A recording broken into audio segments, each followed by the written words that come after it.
എന്റെ ജനമേ കേൾക്ക, ഞാൻ നിന്നോട് സാക്ഷ്യം പറയും. എന്റെ ജനമേ കേൾക്ക, ഞാൻ നിന്നോട് സാക്ഷ്യം പറയും. ഇസ്രായേലേ, നീ എന്റെ വാക്ക് കേട്ടെങ്കിൽ കൊള്ളായിരുന്നു. ഇസ്രായേലേ, നീ എന്റെ വാക്ക് കേട്ടെങ്കിൽ കൊള്ളായിരുന്നു. വളരെ മനോഹരമായ ഒരു സങ്കീർത്തന ഭാഗമാണ്.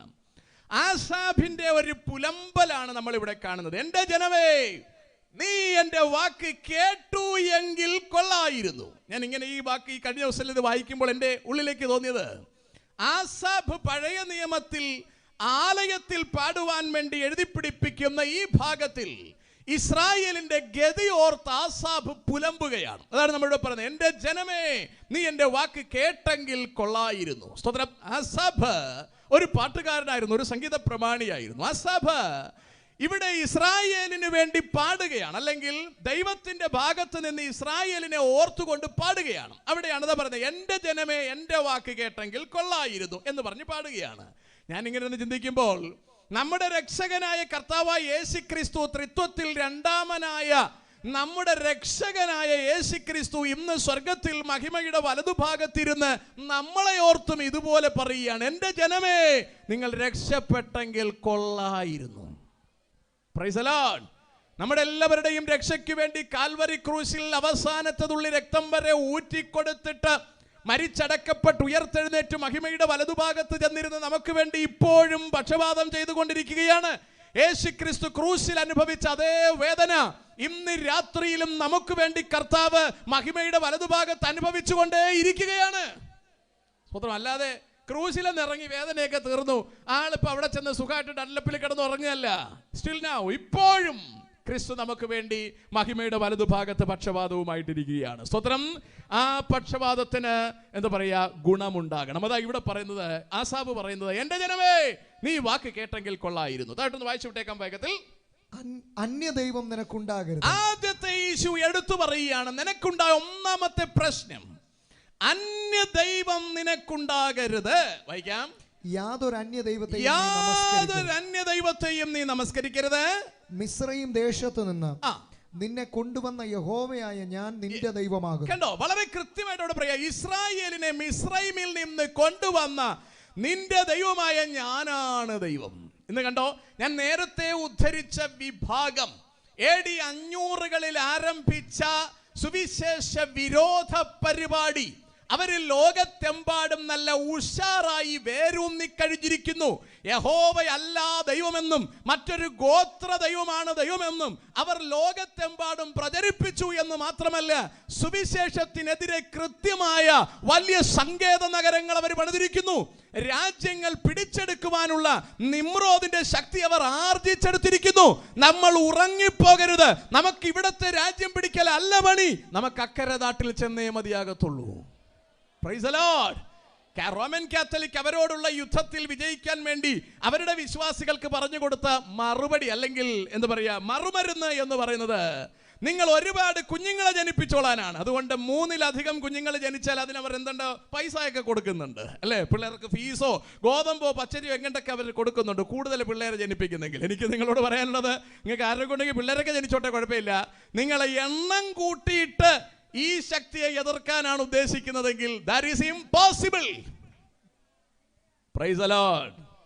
33,000 പേരെയും കൊണ്ടാണ്, അതോ 32,000 പേരെയും കൊണ്ടാണ് ഗിദയോൻ ഫെലിസ്ത്യരെ ഓടിക്കാൻ വേണ്ടി ഇറങ്ങിത്തിരിച്ചത്. സ്വതന്ത്രം അല്ലെ, മിദ്യാന്യരെ ഓടിക്കാൻ വേണ്ടി ഇറങ്ങിത്തിരിച്ചത്. അപ്പൊ കർത്താവ് നോക്കിയിട്ട് പറഞ്ഞു, മോനെ, ഒരുപാടായിപ്പോ, ഇത്രയും പേരെ കൊണ്ട് പരിപാടി നടക്കുകയല്ല. ഇങ്ങനെ നോക്കിപ്പോടാ, മിദ്യാന്യര് കിടക്കുന്നതെന്ന് പറഞ്ഞാൽ പിന്നെ ദേശത്തിൽ ജനം മൂടിക്കിടക്കുക. ആ ജനത്തെ അടിക്കാൻ ആകെ അവൻ വീട്ടിലിരുന്ന കുപ്പിപ്പാല് പിടിച്ചിരിക്കുന്നവനെ വരെ വിളിച്ചോണ്ട് വന്നപ്പോ 32,000 ജനേ ഉള്ളൂ. ഇത് തന്നെ തികയല്ലെന്ന് പറഞ്ഞ് അവൻ നിൽക്കുമ്പോഴാണ് കർത്താവ് വന്നേച്ച് പറയാ, ഇതാള് കൂടിപ്പോയി, നമുക്ക് ഇത്രയും വേണ്ട. സ്തോത്രം. അങ്ങനെ ഇവർ ഏറെക്കുറെ ഉള്ളവർ ഓടിപ്പോയി, മിച്ചം 10,000 ശേഷിക്കുന്നു. അടുത്ത് പറഞ്ഞു, ഒരു ടെസ്റ്റ് കൂടി വേണം. ഫൈനൽ ടെസ്റ്റ് കഴിയുമ്പോൾ വെറും 300 പേരായി ശേഷിച്ചു. എന്ന് പറഞ്ഞാൽ 32,000 പേരെയും കൊണ്ട് വന്നപ്പോ അവരെ സ്കാൻ ചെയ്ത് യുദ്ധത്തിന്റെ അവസാനം വരെ നിൽക്കാൻ സാധ്യതയുള്ളവരെ കർത്താവ് സ്കാൻ ചെയ്തപ്പോൾ ലാസ്റ്റിൽ 300 പേരേ ഉള്ളൂ. 300 പേരെയും കൊണ്ട് മിദ്യാന്യരെ ഓടിച്ച് ഇസ്രായേലിന് സ്വസ്ഥത വരുത്തിയ ആളാണ് നമ്മുടെ സ്വർഗത്തിലെ ദൈവം. Price the Lord. അതുകൊണ്ട് ആളെല്ലാം കൂടെ കൂട്ടിക്കൂട്ട് നിങ്ങൾ ഇവിടെ അടിപിടി നടത്താമെന്നാണ് ഉദ്ദേശിക്കുന്നതെങ്കിൽ നിങ്ങൾ നിന്ന് അടിച്ചോണം കർത്താവ് വരികയല്ല. സ്വതന്ത്രം. അങ്ങനെ ഇസ്രായേൽ മക്കൾ ഒരിക്കൽ ആളൊക്കെ കൂടെ കൂട്ടിക്കൊണ്ട് ഫെലിസ്തീനെ അടിക്കാൻ വേണ്ടി പോയി. നാണം കെട്ടുപോയി. അവസാനം ഫെലിസ്തീനെ തള്ളിയിടാൻ വന്നത് കാട്ടിൽ ആടിനെ മേച്ചുകൊണ്ടിരുന്ന ചെറുക്കൻ ഒരു കവണയും 5 കല്ലുമായിട്ട് വന്ന് ഒരു കല്ലേ ഉപയോഗിച്ചുള്ളൂ. ഒരൊറ്റ ഏറ് അവനെ തള്ളിയിട്ടു. കേട്ടോ, ഇവിടെ എല്ലാ സെറ്റപ്പും ഉണ്ട്. ശൗലിന് ഫുൾ സെറ്റപ്പ് രാജ്യത്തിലുണ്ട്. ഒരു സെറ്റപ്പും ഉപയോഗിക്കാൻ പറ്റിയില്ല. വെറും ഒരു കല്ലെടുത്ത് ഒരൊറ്റ ഏറ്. ഞാൻ പറഞ്ഞ മനസ്സിലാകുന്നു എന്ന് പ്രതീക്ഷിക്കുന്നു. സ്തോത്രം. അതുകൊണ്ട് ശത്രു സൈന്യത്തെ വീഴ്ത്താനുള്ള കളരിപ്പയറ്റും കരാട്ടയും ഗുംഫുവും വാളും പരിചയം ഒന്നും നമുക്ക് വേണ്ട. എണ്ണത്തിന്റെ കൂട്ടവും നമുക്ക് വേണ്ട. വിശുദ്ധനായ ഒരുത്തൻ എഴുന്നേറ്റ് നിന്നാൽ മതി. Price the Lord. അവർക്ക് വേണ്ടി യുദ്ധം ചെയ്യുവാൻ സ്വർഗത്തിലെ കർത്താവ് ഇറങ്ങി വരുമെന്ന് ഇന്ന് രാത്രിയിൽ നമ്മൾ തിരിച്ചറിഞ്ഞിരിക്കണം.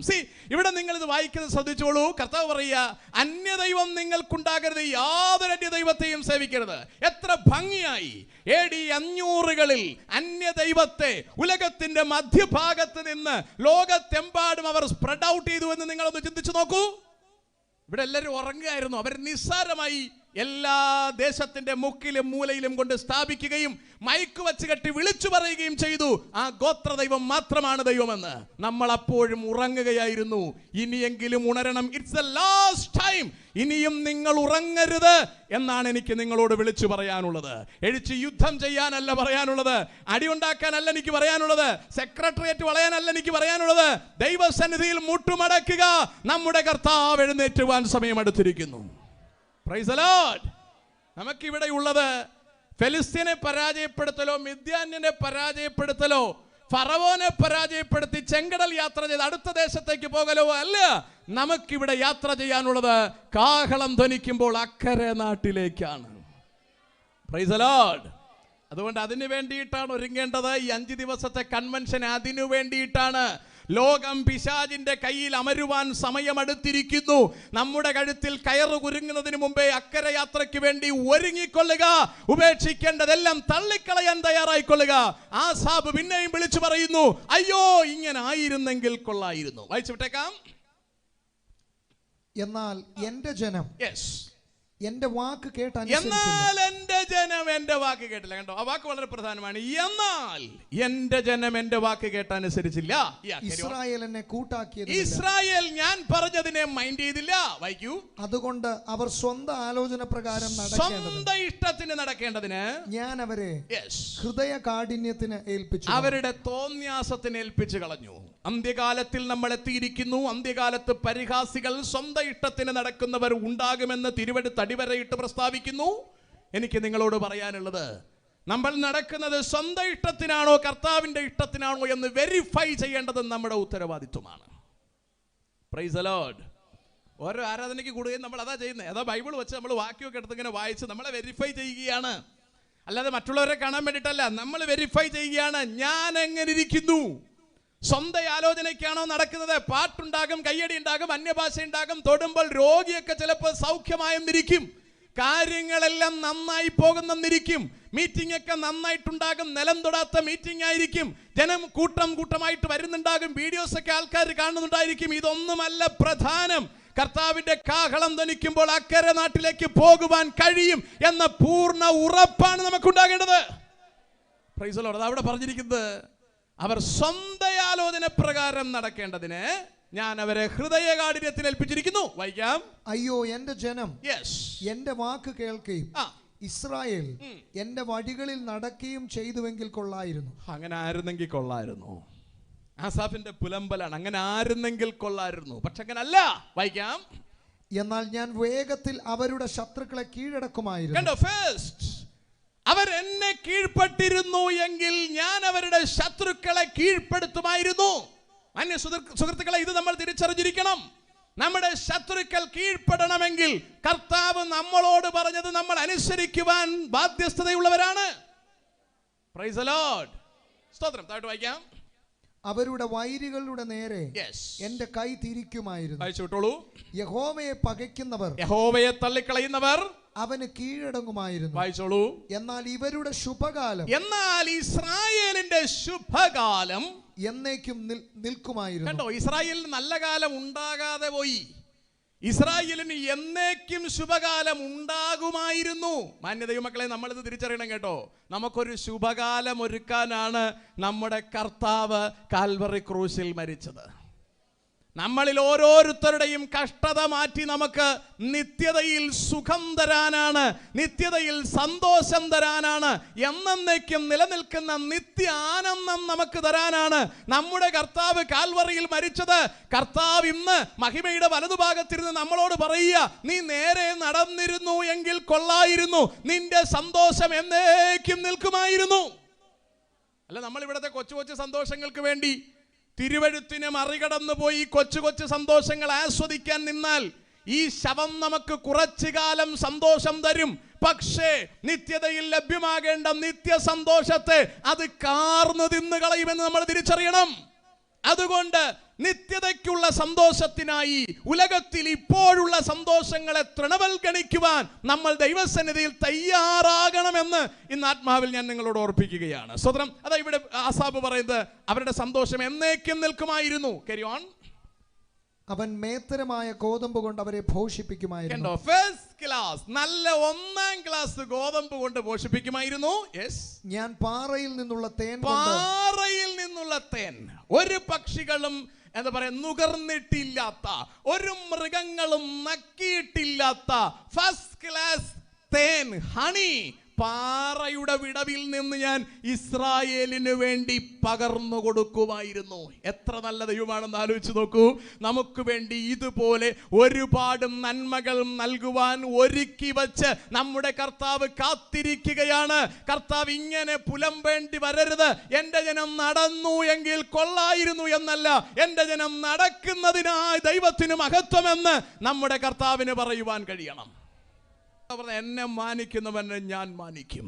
ഈ മരുഭൂമി യാത്രയിൽ അല്പകാലം മാത്രം ലഭ്യമാകുന്ന കൊച്ചു ജീവിതത്തിൽ നമ്മുടെ ദൈവത്തെ മഹത്വപ്പെടുത്തി, നമ്മുടെ വിശുദ്ധി കൊണ്ട് ദൈവത്തിനു മഹത്വം കരേറ്റി നമ്മൾ ജീവിക്കുവാൻ തയ്യാറായാൽ നമ്മൾ സ്വർഗത്തിൽ ചെല്ലുമ്പോൾ കർത്താവ് നമ്മളെ മാനിക്കുന്ന ദിവസമുണ്ട്.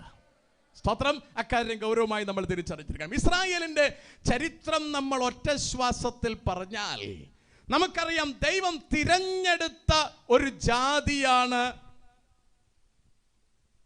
ഇസ്രായേൽ എന്ന് പറയുന്നത്. സ്വതന്ത്രം, ദൈവം തിരഞ്ഞെടുത്ത ഒരു ജാതിയാണ്.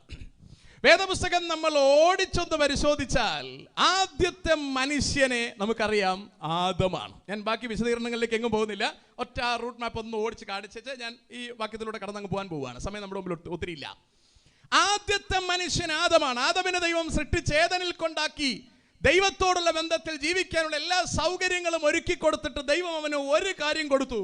എന്നെങ്കിലും ദൈവത്തോട് അവന് താല്പര്യമില്ലെങ്കിൽ അവന് ഭക്ഷിക്കുവാൻ, ദൈവത്തെ വിട്ടുകളയുവാൻ ദൈവം ഏദനിൽ നടുക്കൊരു വൃക്ഷം നിർത്തി കൊടുത്തു. സ്തോത്രം. അതാണ് നമ്മൾ നന്മതിന്മകളെ കുറിച്ചുള്ള അറിവിന്റെ വൃക്ഷം എന്ന് പറയുന്നത്. അതിനെ ഈ ഏദനിൽ നിർത്തിയിരുന്ന ആ വൃക്ഷത്തിന്റെ ഫലത്തെ പിശാച് സർപ്പത്തിലൂടെ ചെന്ന് മനുഷ്യനെ തെറ്റിച്ചിട്ട് അവനെ കൊണ്ട് അത് തീറ്റിപ്പിച്ചു. സ്തോത്രം. എന്ന് പറഞ്ഞാൽ ആ മനുഷ്യനെ, പാവം മനുഷ്യനെ കൊണ്ട് ഈ സർപ്പം ഈ വൃക്ഷത്തിന്റെ ഫലം തീറ്റിച്ചു. എന്നിട്ട് ദൈവത്തിൽ നിന്ന് ആദമിനെ അകറ്റിക്കളഞ്ഞു. അവിടം തുടങ്ങി മനുഷ്യനെ തിരിച്ചു കൊണ്ടുവരുവാനുള്ള പരിപാടികളാണ് ദൈവം ചെയ്തുകൊണ്ടേയിരിക്കുന്നത്. അത് ചെയ്യാനുള്ള കാരണം, മനുഷ്യൻ സ്വന്തം ഇഷ്ടം കൊണ്ട് പാപം ചെയ്ത് അല്ലെങ്കിൽ ദൈവത്തെ വേണ്ട എന്ന് പറഞ്ഞ് വൃക്ഷഫലം കഴിച്ചതല്ല. പിശാച് മനുഷ്യനെ സ്വാധീനിച്ച് ഈ വൃക്ഷത്തിന്റെ ഫലം നീ തിന്നാൽ നീ ദൈവത്തെ പോലെ ആകുമെന്നൊക്കെ പറഞ്ഞ് എക്സ്ട്രാ കാര്യങ്ങൾ പറഞ്ഞ് മനുഷ്യനെ കബളിപ്പിച്ചത് കൊണ്ടാണ് ദൈവം ഒരു ചാൻസ് മനുഷ്യന് കൊടുക്കുവാൻ തയ്യാറായത്. അങ്ങനെയാണ് തോട്ടത്തിൽ നിന്ന് പുറത്താക്കി കളഞ്ഞ മനുഷ്യനെ തോട്ടത്തിനകത്തേക്ക് കൊണ്ടുവരുവാൻ ദൈവത്തിനൊരു പ്രസാദം തോന്നി. ആ പ്രസാദ കാലമാണ് നമ്മളിപ്പോൾ അനുഭവിച്ചു കൊണ്ടിരിക്കുന്ന കാലം. എന്ന് പറഞ്ഞാൽ, തെറ്റിപ്പോയി, ഞങ്ങളുടെ ഒന്നാമത്തെ ആദമിന് തെറ്റുപറ്റിപ്പോയി, ഞങ്ങൾക്ക് കർത്താവിന്റെ അടുക്കലേക്ക് തിരിച്ചു വരണം എന്നാർക്കെങ്കിലും താല്പര്യമുണ്ടെങ്കിൽ ഏറ്റുപറഞ്ഞ് തിരിച്ചു വരാൻ കർത്താവ് നമുക്ക് എല്ലാവർക്കും വെച്ചിരിക്കുന്ന ഒരു ഓപ്ഷനാണ് നമ്മുടെ നസ്രയനായ യേശുക്രിസ്തുവിനെ. യേശുക്രിസ്തുവിനെ ആര് രക്ഷകനായി ഹൃദയം കൊണ്ട് വിശ്വസിച്ച് വായി കൊണ്ട് ഏറ്റുപറയുന്നുവോ എല്ലാവർക്കും ദൈവമക്കളായി തിരിച്ചു കയറുവാൻ കർത്താവ് ഒരു അവസരം തന്നിരിക്കുകയാണ്. പക്ഷേ എന്തൊക്കെയാണോ നമ്മൾ ഉപേക്ഷിക്കേണ്ടത് അതെല്ലാം ഉപേക്ഷിച്ചിട്ടേ അകത്തോട്ട് കയറാൻ പറ്റത്തുള്ളൂ. എന്ന് പറഞ്ഞാൽ നമ്മൾ നേരെ തോട്ടത്തിന് പുറത്തായി പോയപ്പോൾ തോട്ടത്തിൻ്റെ പുറത്ത് നമ്മൾ കുറേ സാധനങ്ങൾ നമ്മൾ എടുത്തിട്ടുണ്ട്. ആ സാധനങ്ങളെല്ലാം തോട്ടത്തിൻ്റെ പുറത്ത് ഇട്ടേച്ചേ നമുക്ക് തോട്ടത്തിനകത്തോട്ട് കടക്കാൻ പറ്റത്തുള്ളൂ. അതാണ് നമ്മൾ പുറത്ത് നിന്ന് കറങ്ങുകയാണ്. നമ്മൾ തോട്ടത്തിന് പുറത്തായി പോയപ്പോൾ പുറത്തുനിന്ന് ഒരുപാട് സെറ്റപ്പ് നമ്മുടെ കയ്യിലായി. ഇതെല്ലാം നമ്മൾ കയ്യിൽ വെച്ചുകൊണ്ട് നിൽക്കുകയാണ്. ഇതോടുകൂടി അകത്തോട്ട് കടക്കാനാണ് നമ്മൾ നോക്കുന്നത്. അത് നടക്കില്ല. സ്വന്തം ഈ വിദേശത്തൊക്കെ യാത്ര പോകുന്നവർക്ക് അറിയാം, അവിടെയൊക്കെ വർഷങ്ങൾ താമസിക്കുന്നവർക്കറിയാം, അവിടെയുള്ള എല്ലാ സാധനങ്ങളും വാരിക്കെട്ടി തിരിച്ച് ഇങ്ങോട്ട് കൊണ്ടുവരാൻ പറ്റത്തില്ല. അതിനെല്ലാം പരിധിയുണ്ട്. എല്ലാം വലിച്ചു വാരിക്കൊണ്ട് ഇങ്ങോട്ട് വരാൻ പറ്റത്തില്ല, അല്ലേ? 10 കിലോ സ്വർണം കൊണ്ട് ഇങ്ങോട്ട് വന്ന് നോക്കിയേ, നടക്കുകയല്ല. അപ്പോൾ ഇങ്ങോട്ട് വരുമ്പോൾ നമുക്ക് കാതിലും കഴുത്തിലും എല്ലായിടത്തും കൂടെ ഇടാൻ പറ്റി ഒരളവ് പറഞ്ഞിട്ടുണ്ട്, അത്രയും മാത്രമേ ഇടാൻ പറ്റത്തുള്ളൂ, അല്ലേ? പെന്തക്കോസുകാർ പോലും വരുമ്പോൾ പൈസ കൊണ്ടുവരാൻ പറ്റാത്തത് കൊണ്ട് ചിലപ്പോൾ അവർ 1-2 മാലയൊക്കെ ഇട്ടുകൊണ്ട് വന്നെന്നിരിക്കും. പറഞ്ഞ മനസ്സിലാകുന്നുണ്ട്? അങ്ങനെ ഇടാമെന്നല്ല ഞാൻ പറഞ്ഞത്, അങ്ങനെ വരുന്നവരുണ്ടെന്നാണ് ഞാൻ പറഞ്ഞത്. സ്വതന്ത്രം കള്ളക്കടത്ത് ഏത് രീതിയിൽ അവർക്ക് കൊണ്ടുവരാം. സ്വതന്ത്രം ഞാൻ പറഞ്ഞ് ഗ്രഹിക്കാൻ വരുന്നുണ്ടോ? അതിൽ കൂടുതൽ അവർക്ക് കൊണ്ടുവരാൻ പറ്റുകയില്ല. കൂടുതൽ കൊണ്ടുവന്നാൽ അത് പിടിക്കപ്പെടും. ഞാൻ പറഞ്ഞ് ഗ്രഹിക്കുന്നുണ്ട് നിങ്ങൾക്ക്? അതുപോലെയാണ് തോട്ടത്തിൻ്റെ പുറത്തായി പോയ നമ്മുടെ കണ്ടീഷൻ. തോട്ടത്തിൻ്റെ പുറത്തായി കയ്യിൽ കിട്ടിയതെല്ലാം വലിച്ചു വാരി വെച്ചുകൊണ്ട് നിൽക്കുകയാണ്. ഇതെല്ലാം കൂടെ കൊണ്ട് തോട്ടത്തിനകത്തേക്ക് കടക്കൽ നടക്കില്ല. അകത്തേക്ക് കടക്കുന്നതിന് ഒരുപാട് ക്രമീകരണങ്ങളുണ്ട്. തോട്ടത്തിന് പുറത്തുനിന്ന് എടുത്തതെല്ലാം പുറത്ത് ഉപേക്ഷിച്ചേ മതിയാകത്തുള്ളൂ. സ്വത്രം അവിടെയാണ് നമ്മൾ തിരുവെഴുത്തിൽ ഒരല്പം പുറംതിരിഞ്ഞു നിൽക്കുന്നത്. അവിടെയാണ് ആസാവ് പറയുന്നത്, അയ്യോ എൻ്റെ ജനം എൻ്റെ വാക്ക് കേട്ടെങ്കിൽ കൊള്ളായിരുന്നു. നമ്മൾ പുറത്തുനിന്ന് ശർക്കര കലക്കിയ തേനും വെച്ചുകൊണ്ട് നിൽക്കുക, കർത്താവ് തോട്ടത്തിനകത്ത് പാറയിൽ നിന്നുള്ള ഫസ്റ്റ് ക്ലാസ് തേനും വെച്ചുകൊണ്ട് നിൽക്കുക. സ്വത്രം പുറത്ത് ശർക്കര പാനിയും വെച്ചും കൊണ്ട് അകത്തെ തേന് കയറി കുടിക്കാമെന്ന് വിചാരിച്ചാൽ നടക്കുകയില്ല. ശർക്കര പാനി ബോട്ടിൽ കളഞ്ഞാലേ അകത്ത് കയറാൻ പറ്റത്തുള്ളൂ. നമ്മൾ കൊന്നു കളഞ്ഞാൽ ശർക്കര ബോട്ടിൽ കളയുകയല്ല. അതാണ് നമ്മുടെ ഒരു പരുവക്കേട്, അല്ലേ? ഇവിടെ നമ്മൾ കോഴിയുടെ എന്താ പറയുക, കോഴിക്ക് കൊടുക്കുന്ന തീറ്റയും വെച്ചുകൊണ്ട് നിൽക്കുക തിന്നാൻ, അല്ലെങ്കിൽ മുടിയൻ പുത്രൻ്റെ ഭാഷയെ പറഞ്ഞാൽ പന്നിക്ക് കൊടുക്കുന്ന വാളവരെയും വെച്ചുകൊണ്ട് നിൽക്കുക. അത് പാക്കറ്റിലേക്ക് വെച്ചുകൊണ്ട് നിൽക്കുക, അകത്ത് കയറി തിന്നാൻ. അത് വെളിയിൽ കളഞ്ഞാൽ അകത്ത് നമുക്ക് 1-ാം ക്ലാസ് ഗോതമ്പ് വെച്ചിട്ടുണ്ട്. മനസ്സിലാകുന്നു എന്ന് പ്രത്യാശിക്കുകയാണ് ഞാൻ. സ്വത്രം. അപ്പൊ അകത്തുള്ള ഗോതമ്പ് വേണമെങ്കിൽ പുറത്തുള്ള പന്നിയുടെ ഫുഡ് കളയണം നിങ്ങൾ. അല്ലാതെ അകത്ത് ഈ വെളിയിലിരിക്കുന്ന എല്ലാം കൂടെ കൊണ്ട് അകത്ത് കയറി രക്ഷപ്പെടാമെന്ന് പ്രതീക്ഷിക്കരുത്. സ്വത്രം. അങ്ങനെ ഏദനിൽ ആദമിന് പറ്റിപ്പോയ തെറ്റിനെ മാനവകുലത്തിൽ നിന്നും മായ്ച്ചു കളയാനാണ് ദൈവം തന്റെ ഏകജാതനെ കാൽവറിയിൽ യാഗമാക്കുവാൻ പദ്ധതിയിടുന്നത്.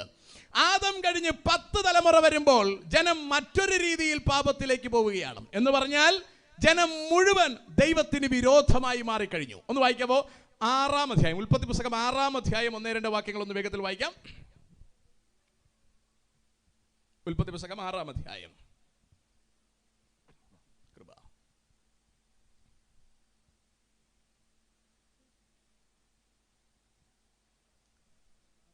6-ാം അധ്യായം 1 മുതൽ.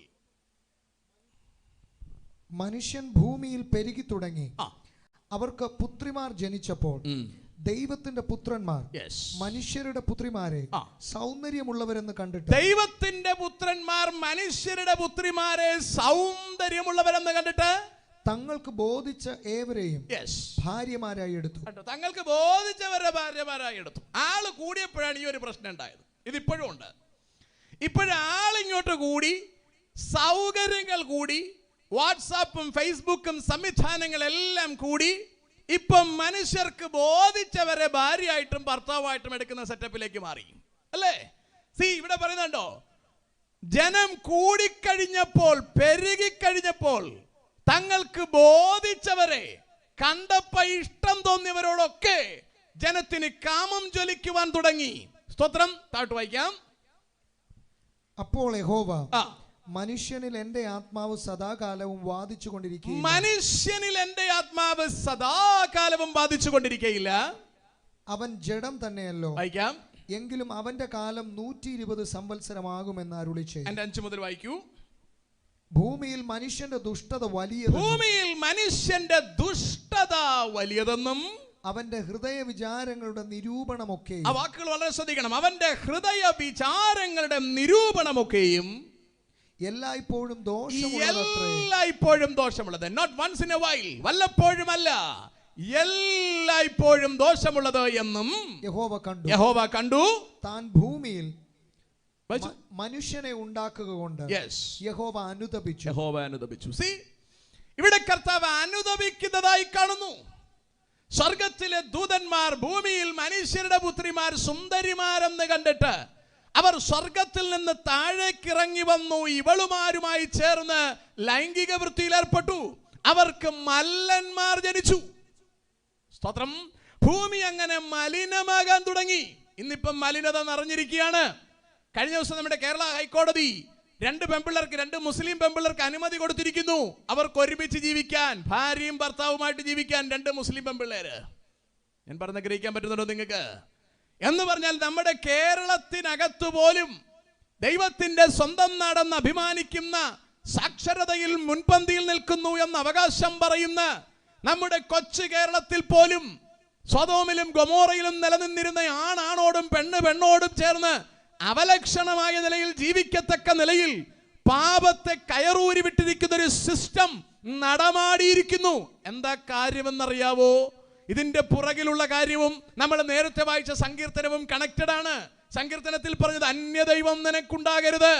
റോമർക്കെഴുതിയ ലേഖനം 1-ാം അധ്യായം 18 മുതൽ 2 വാക്യങ്ങൾ ഒന്ന് വായിക്കാവോ? റോമർക്കെഴുതിയ ലേഖനം 1-ാം അധ്യായം 18 മുതൽ 2 വാക്യം.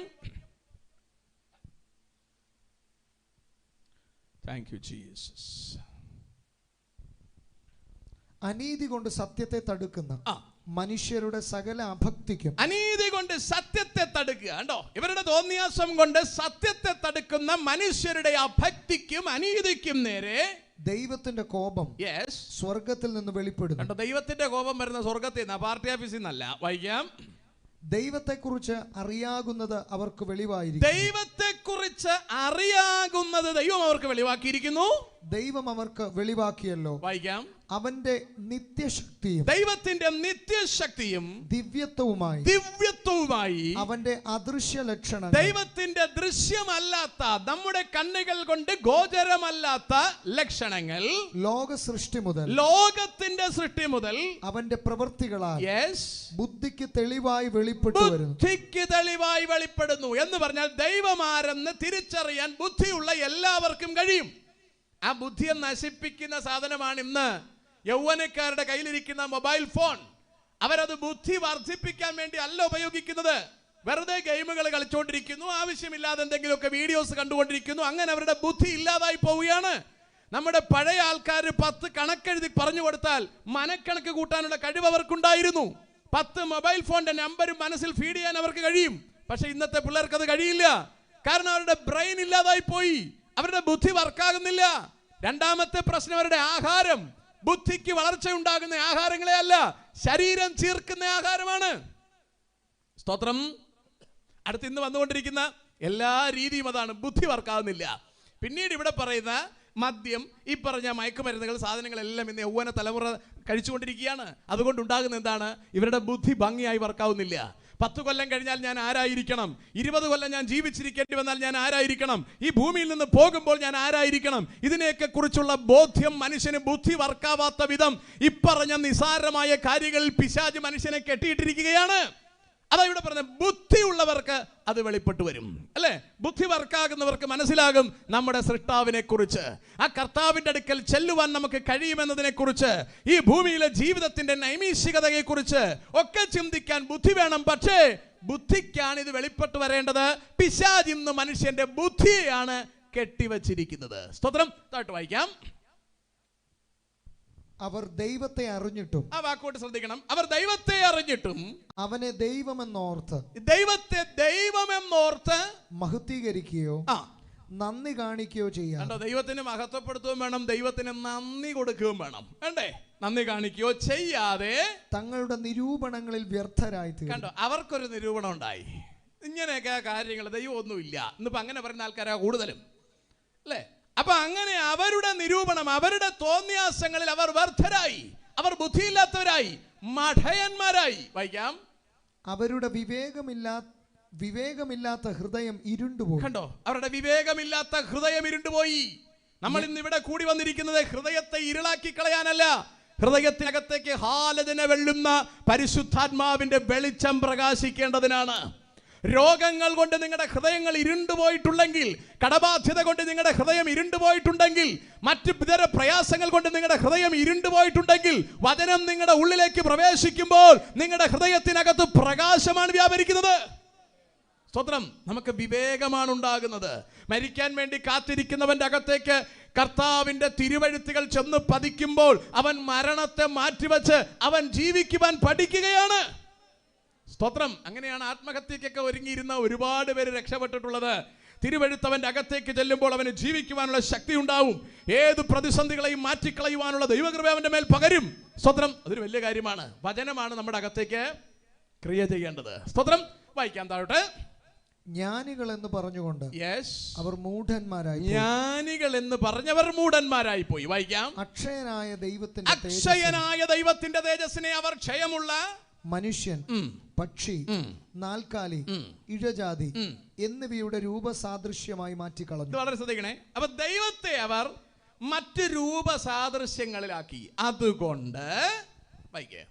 അതുകൊണ്ട് ദൈവം അവരെ തങ്ങളുടെ ഹൃദയങ്ങളിലെ മോഹങ്ങളിൽ സ്വന്തം ശരീരങ്ങളെ തമ്മിൽ അവമാനിക്കേണ്ടതിന് അശുദ്ധിയിൽ ഏൽപ്പിച്ചു. ആദ്യത്തെ ഭാഗം കേൾക്കുക. ദൈവത്തെ നേരെ ചൊവ്വേ മഹത്വപ്പെടുത്താത്തത് കൊണ്ട്, ദൈവത്തിന് നന്ദി കൊടുക്കാത്തത് കൊണ്ട്, ഇവരുടെ തോന്യാസത്തിന് നടന്നത് കൊണ്ട് ദൈവം അവരുടെ ശരീരങ്ങളെ അവമാനിക്കേണ്ടതിന് അശുദ്ധിയിൽ ഏൽപ്പിച്ചു. കേട്ടോ? അവർക്ക് തോന്നിയ പാപങ്ങളിലേക്ക് പോകാൻ, ലൈംഗിക അരാജകത്വത്തിലേക്ക് പോകാൻ, അവരുടെ തോന്നിയ ജീവിതത്തിന് പോകാൻ ദൈവം അവരെ കയറൂരി വിട്ട് കളഞ്ഞു. കണ്ടോ? അപ്പൊ ദൈവത്തെ സേവിക്കുന്നവനെ കർത്താവ് കയറൂരി വിടില്ല. അവനെ സംരക്ഷിക്കേണ്ടതിന് പരിശുദ്ധാത്മാവിനെ നമ്മളോടുകൂടെ കർത്താവ് അയച്ചിട്ടുണ്ട്. നമ്മുടെ ശരീരത്തിനകത്തും പാപമുണ്ട്. പക്ഷെ പാപം നമ്മെ ക്യാൻസർ പോലെ തിന്നാതിരിക്കേണ്ടതിന് ദൈവത്തെ ഭയപ്പെടുകയും ദൈവത്തിന് സ്തോത്രം കരയറ്റുകയും ചെയ്യുന്നവനെ, ത്രിത്വത്തിൽ മൂന്നാമനായ പരിശുദ്ധാത്മാവിനെ നമ്മളോട് കൂടെ അയച്ച് പാപത്തെ ജയിക്കാനുള്ള ശക്തി നമ്മുടെ സിരകളിലേക്ക് പകരും. അതാണ് കർത്താവ് നമ്മളോട് ചെയ്തുകൊണ്ടിരിക്കുന്നത്. കാര്യം മനസ്സിലായവർക്ക് ദൈവത്തിന് സ്തോത്രം കരയറ്റാം. അതിനാണ് നമ്മൾ കർത്താവിൽ നിന്ന് പരിശുദ്ധാത്മാവിനെ പ്രാപിക്കേണ്ടത്. കണ്ടോ? അപ്പൊ ഒറ്റ പ്രശ്നം ഇവിടെ വന്നത്, വിവേകമില്ലാത്ത ഹൃദയം ഇരുണ്ടുപോയി, ദൈവത്തിന് നന്ദി കൊടുക്കാതിരുന്നു. അതുകൊണ്ടാണ് നമ്മൾ പാട്ടുകാർ നമുക്ക് പാടിത്തരുമ്പോൾ നമ്മൾ ഇവരിങ്ങനെ എന്താ പറയാ, അതിനു വേണ്ടിയിട്ടുള്ള ആഹ്വാനം ചെയ്യുമ്പോൾ നമ്മൾ സ്ഥലം മറന്ന് ദൈവത്തിന് സ്തോത്രം കരയറ്റുവാൻ, ദൈവത്തിന് നന്ദി കരയറ്റുവാൻ, നമ്മെ ഓരോ ദിവസവും നടത്തിയ ദൈവത്തിന് മഹത്വം കരയറ്റുവാൻ നമ്മൾ തയ്യാറായാൽ കർത്താവ് നമ്മുടെ മേൽ ദൈവത്തിന് മഹത്വം കൊടുത്തു എന്ന കാരണത്താൽ നമ്മളെ പാപത്തിൽ നിന്ന് ജയിപ്പിച്ച് കർത്താവ് നമ്മളെ മുന്നോട്ട് നടത്തും. Price the Lord. അതാണ് ഇസ്രായേൽ മക്കൾ തങ്ങളെ തന്നെ വിശുദ്ധീകരിച്ച് എരിഹോ കോട്ടയ്ക്ക് ചുറ്റി നിന്നവരാകെ ചെയ്തത് ഒരു പണിയാണ്. യോശുവ പറഞ്ഞതുപോലെ ആർപ്പിടുക മാത്രമാണ് ചെയ്തത്. ഒരൊറ്റ മനുഷ്യൻ പാറ എടുത്തില്ല, പിക്കാസ് എടുത്തില്ല, കുന്താലി എടുത്തില്ല, ഒരൊറ്റ ആയുധം എടുത്തില്ല. എരിഹോ കോട്ടയെ തള്ളിയിടാൻ ഈ ജനത്തിനാവില്ല. പക്ഷെ സ്വർഗത്തിലെ ദൂതൻ എരിഹോ കോട്ടയെ തള്ളിയിട്ട് കൊടുത്തു. നമ്മുടെ മുമ്പിൽ നിൽക്കുന്ന ഒരു ശത്രുപാളയത്തെയും തകർക്കാൻ നമ്മുടെ മസിൽ പവറിനോ നമ്മുടെ മണി പവറിനോ മറ്റു നമ്മുടെ കായിക ശേഷികൾക്കോ കെൽപ്പുണ്ടാവില്ല എന്ന് നമ്മൾ തിരിച്ചറിഞ്ഞിരിക്കണം. പക്ഷേ സ്വർഗത്തിലെ ശക്തി നമ്മുടെ മൺകൂടാരങ്ങളിൽ പകർന്നാൽ ഏത് പ്രതിസന്ധിയെയും ജയിക്കുവാൻ അത് നമുക്ക് ധാരാളം. Price the Lord. ഒരു കാര്യത്തെ നമ്മൾ കൃത്യമായിട്ട് തിരിച്ചറിയണം. നിങ്ങൾ ചിലപ്പോൾ നാളെ എങ്ങനെ കടന്നു പോകുമെന്ന് ഓർത്ത് നിങ്ങൾ ഭാരപ്പെട്ടിരിക്കുന്നുണ്ടാകാം. വരുന്ന ആഴ്ചയിൽ നടക്കുന്ന വിഷയങ്ങളെ എങ്ങനെയാണ് ജയിക്കാൻ പോകുന്നത്, എൻ്റെ വിവാഹം എങ്ങനെ നടക്കും, എൻ്റെ വിദ്യാഭ്യാസം എങ്ങനെ നടക്കും, എനിക്ക് എങ്ങനെ ഒരു ഉപജീവനം കിട്ടും, മുമ്പിൽ ഒരു എത്തും പിടിയുമില്ലാതെ ഭാരപ്പെട്ടിരിക്കുന്നു എങ്കിൽ സഹായം പറഞ്ഞ പർവ്വതമായ ഉയരത്തിലേക്ക് നോക്കിക്കോളൂ. അവിടെ നിന്ന് നമ്മുടെ സഹായം എഴുന്നള്ളി വരും. Price the Lord. ഇനി എല്ലാവരും നമുക്കുണ്ട്, സംവിധാനങ്ങളെല്ലാം ഉണ്ട്, ബാങ്ക് നിറച്ച് കാശുണ്ടെന്നും പറഞ്ഞ് നിങ്ങൾ സുഖമായിട്ടിരിക്കരുത്. ഇതൊക്കെ പോകാൻ നിമിഷങ്ങൾ മതി. സ്തോത്രം. അതുകൊണ്ട് സൗകര്യങ്ങളെല്ലാം ഉണ്ടെന്നും പറഞ്ഞ് കുശാലായിട്ട് കാലം നീട്ടി ഇരിക്കരുത്. സൗകര്യങ്ങളൊന്നും ഇല്ലാന്നും വെച്ച് ഭാരപ്പെട്ടും ഇരിക്കരുത്. ഇതിനെല്ലാം നമുക്ക് താങ്ങാൻ പറ്റിയത് നമ്മുടെ കർത്താവിൽ മാത്രമാണ്. സ്തോത്രം. ഞാൻ അടുത്ത ഭാഗത്തേക്ക് വളരെ വേഗം കിടക്കാം. അതുകൊണ്ടോ അപ്പോൾ അതുകൊണ്ട് ദൈവം അവരെ അശുദ്ധിയിൽ ഏൽപ്പിച്ചു. നമ്പർ 2 അടുത്ത പാരഗ്രാഫ് വായിക്കപ്പെടുന്നത്. അതുകൊണ്ട് ദൈവം അവരെ അപമാന രാഗങ്ങളിൽ ഏൽപ്പിച്ചു. അപ്പൊ ശ്രദ്ധിക്കുക, അപമാന രാഗങ്ങളിൽ ഏൽപ്പിച്ചു. എന്താ ചെയ്തത്? വായിക്കാം. അവരുടെ സ്ത്രീകൾ സ്വാഭാവിക ഭോഗത്തെ സ്വഭാവ വിരുദ്ധമാക്കി കളഞ്ഞു. അതാണ് ഞാൻ പറഞ്ഞത്. ഇസ്ലാമിൽ നിന്ന് 2 പെൺപിള്ളേര്, സ്വതന്ത്രം ഫാത്തിമയും വേറെ ഏതാണ്ട് ഒരു പേരും. സ്വതന്ത്രം ഇന്നത്തെ പത്രത്തിൽ, മലയാള പത്രത്തിലുണ്ടോ എന്ന് എനിക്കറിയില്ല, ഞാൻ മറ്റു പത്രങ്ങളാണ് ഉപയോഗിക്കുന്നത്. സ്വതന്ത്രം അങ്ങനെ മറ്റു പല പത്രങ്ങളിലും വന്നിരുന്നു. ഞാൻ എൻ്റെ സ്ക്രീൻഷോട്ടൊക്കെ എടുത്തിട്ടുണ്ട്, വീഡിയോ ചെയ്യണമെന്ന് വിചാരിച്ചെടുത്തിട്ടതാണ്. സ്വതന്ത്രം ഇവിടെ പറഞ്ഞിരിക്കുന്നുണ്ടോ, സ്വാഭാവിക ഭോഗത്തെ സ്വഭാവ വിരുദ്ധമാക്കി മാറ്റിക്കളഞ്ഞു. എന്താ കാര്യം? യഹോവയായ ദൈവത്തെ സേവിക്കാത്ത എല്ലാവന്റെയും ഗതി അത് തന്നെയാണ്. സ്വത്രം താട്ട് വായിക്കാം.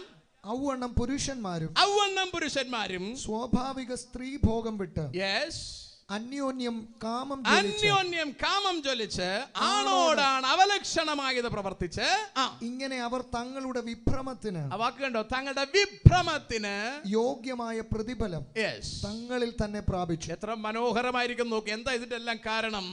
സത്യത്തിന് വിരോധമായി അനീതി കൊണ്ട് സത്യത്തെ തടുക്കാൻ ശ്രമിച്ചതാണ് അവർക്ക് അപകടം സംഭവിച്ചത്. സ്വത്രം, നമുക്ക് ഈ ശരീരത്തെ ജയിച്ച് അക്കരെ നാട്ടിലേക്ക് പോകണം. ഈ ശരീരം ആണോടാണ് അവലക്ഷണത്തിന് ഉപയോഗിക്കാൻ പാടില്ല, പെണ്ണോട് പെണ്ണ് അവലക്ഷണത്തിനും ഉപയോഗിക്കാൻ പാടില്ല, അവിശുദ്ധ ബന്ധങ്ങളിലേക്ക് പോകാൻ പാടില്ല. ഈ ശരീരത്തെ ജയിച്ച് അക്കരെ നാട്ടിലേക്ക് പോകാൻ നമുക്ക് കഴിയണം.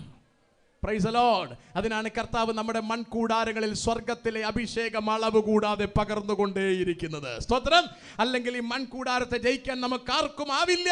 ഈ മൺകൂടാരത്തെ ജയിക്കാൻ കർത്താവിന്റെ ആത്മാവ് നമ്മുടെ മേൽ പകർന്നേ മതിയാവുകയുള്ളൂ. സ്തോത്രം. അപ്പൊ കേട്ടോ, ഞാൻ ഈ വാക്കുകൾ പെട്ടെന്ന് നിങ്ങൾക്ക് പറഞ്ഞ് മനസ്സിലാക്കുന്നത് കാര്യം ഗൗരവമായി മനസ്സിലാക്കാൻ വേണ്ടിയിട്ടാണ്. ഇവിടെ ജനം പാപം ചെയ്തു, അവിടെ മല്ലന്മാർ ജനിച്ചു. കർത്താവ് പറഞ്ഞു, മതി, യവന്മാരുടെ ആയുസിനെ ഇനി കുറയ്ക്കണം. അങ്ങനെ ദൈവം മനുഷ്യന്റെ ആയുസിനെ കുറച്ച് താഴെ കൊണ്ടുവന്ന് 120 കൊടുത്തു. അന്നാണ് മനുഷ്യന്റെ ആയുസ് 120 വാസ്തവത്തിൽ അതിനുശേഷം കർത്താവ് ആയുസ് കുറച്ചിട്ടില്ല. ആദ്യം മനുഷ്യന് മരണം ഉണ്ടായിരുന്നില്ല. അപ്പോഴും മനുഷ്യന് ഫ്രൂട്ട്സ് ഒക്കെ ആയിരുന്നു കഴിക്കാൻ കൊടുത്തിരുന്നത്. പിന്നെ കർത്താവ് മനുഷ്യന് മരണം വെച്ചു. അത് 120 വെച്ചത്. അപ്പോഴും കർത്താവ് മനുഷ്യന് ഇറച്ചിയും മുട്ടയും ബീഫും എല്ലാം കഴിച്ചോളാൻ പറഞ്ഞു. മനസ്സിലാകുന്നുണ്ടോ? ഇപ്പോഴത്തെ ഇറച്ചിക്കോഴി കഴിച്ചോളാനല്ല പറഞ്ഞത്, നാടൻ കോഴി കഴിച്ചോളാനാണ് പറഞ്ഞത്. അപ്പൊ ഇറച്ചിക്കോഴി കഴിക്കുന്നവരാണ് നിങ്ങൾ 40 വയസ്സിൽ ചത്തു പോകുന്നത്. അതിന് കമ്പനി ഉത്തരവാദിയല്ല. ഓക്കെ, മനസ്സിലാകുന്നുണ്ട്. അപ്പൊ ഇവിടെ മനുഷ്യന്റെ ആയുസ് 120. 70, 80 എന്നൊക്കെ പറഞ്ഞാൽ മോശയാണ്. അത് മൂപ്പര് ചുമ്മാ പറഞ്ഞതാണ്. മൂപ്പര് 120 ജീവിച്ചിരുന്നു. മനസ്സിലുണ്ട്. അതുകൊണ്ട് 70, 80 കൊണ്ട് ചത്തുവെന്ന് പറഞ്ഞൊന്നും നിങ്ങൾ ഭാരപ്പെട്ടിരിക്കേണ്ടെന്ന് പറഞ്ഞാൽ കയ്യിരിപ്പ് ശരിയാക്കിയാലേ പറ്റത്തുള്ളൂ. കൈ കിട്ടുന്ന എല്ലാം നുള്ളിപ്പുറക്കി തിന്നിരിക്കുന്നു എങ്കിൽ നേരത്തെ ചാവേണ്ടി വരും. അത് കമ്പനി ഉത്തരവാദിയല്ല. ഇവിടെ കർത്താവ് മനുഷ്യന് വെച്ചിരിക്കുന്ന ആയുസ് 120. കഴിഞ്ഞ ദിവസം ഞാൻ തൃക്കാക്കര ഇലക്ഷന്റെ റിപ്പോർട്ട് നോക്കുമ്പോൾ, അതിന്റെ ഇലക്ഷൻ ഇതിനെക്കുറിച്ചുള്ള വാർത്ത ഇങ്ങനെ ശ്രദ്ധിച്ചപ്പോൾ 20 പേര് തൃക്കാക്കര മണ്ഡലത്തിൽ മാത്രം 20 പേര് 100 വയസ്സിന് മുകളിലുള്ള ഒരു വോട്ടിടാനുണ്ടായിരുന്നെന്ന്. നമ്മളെയൊക്കെ മണ്ഡലത്തിലാണെങ്കിൽ ഒരെണ്ണം കാണില്ല, 60 മേലോട്ടില്ല. ഞാൻ പറഞ്ഞ മനസ്സിലാകുന്നുണ്ടോ? അപ്പോൾ 100 മേളിലോട്ടൊക്കെ ജീവിച്ചിരിക്കാൻ പറ്റുമെന്ന് നമ്മൾ തിരിച്ചറിയണം. സുന്ദരമായിട്ട് നടന്നു വന്ന പല വോട്ടർമാരുമുണ്ട് 100 മേളിലുള്ളത്. എന്നാൽ 4 കാലിൽ എടുത്തുകൊണ്ട് വന്നതും ഉണ്ട്. സ്വതന്ത്രം. അപ്പൊ ഞാൻ പറഞ്ഞ് മനസ്സിലാകുന്നുണ്ടോ? അപ്പൊ ഇത് ശരീരം നോക്കുന്നതും മാനവമര്യാദയ്ക്കും ജീവിക്കുന്നതും ഒക്കെ അടിസ്ഥാനപ്പെട്ടിരിക്കും അല്ലേ? 18 വയസ്സിൽ മതിൽ ചാടുക, പിന്നെ 20 വയസ്സിൽ പ്ലാവിന്റെ മണ്ടയിൽ കയറി ചാടുക, അതൊക്കെ 100 വയസ്സ് വരെ പോവുക വലിയ ബുദ്ധിമുട്ടാണ്. കാരണം പിന്നീട് അങ്ങോട്ട് ചാടാൻ സ്ഥലമില്ലാതെ വരികയും ചത്തുപോവുകയും ചെയ്യും. അതാണ് എൻ്റെ കണക്ക്. ഞാൻ അങ്ങോട്ട് പോകുന്നില്ല, നമുക്ക് തിരിച്ചു വരാം. അപ്പോൾ ഇവിടെ ദൈവം മനുഷ്യനെ, ദൈവത്തിന് വിരോധമായി പാപം ചെയ്ത മനുഷ്യനെ മുഴുവൻ ദൈവം ഒരു വെള്ളപ്പൊക്കം ഉണ്ടാക്കി കൊന്നുകളഞ്ഞു. നമുക്കറിയാം, ഞാൻ ആ ഭാഗത്തേക്ക് കടക്കുന്നില്ല. അത് കഴിഞ്ഞ് കർത്താവ് ബാക്കി മനുഷ്യനെ ഭൂമിയിൽ വിട്ടു. അവർ ചെയ്ത പരിപാടി ദൈവത്തിന് വിരോധമായി ഒരു ഗോപുരം പണിയാൻ തീരുമാനിച്ചു.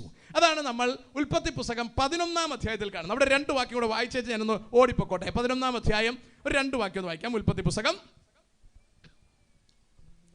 1 മുതൽ. ഭൂമിയിലൊക്കെയും ഒരേ ഭാഷയും ഒരേ വാക്കുമായിരുന്നു. കണ്ടോ, ഒരേ ഭാഷ ഒരേ വാക്ക് അല്ലേ? ഇന്ന് മലയാളം തന്നെ പല വ്യത്യസ്തമാണ്. തമിഴ് പിന്നെ പറയുകയും വേണ്ട അല്ലേ? ഇവിടെയൊക്കെ വരുമ്പോൾ നിങ്ങൾ തമിഴും അല്ല മലയാളവും അല്ല. അതാണ് അതിന്റെ പ്രത്യേകത.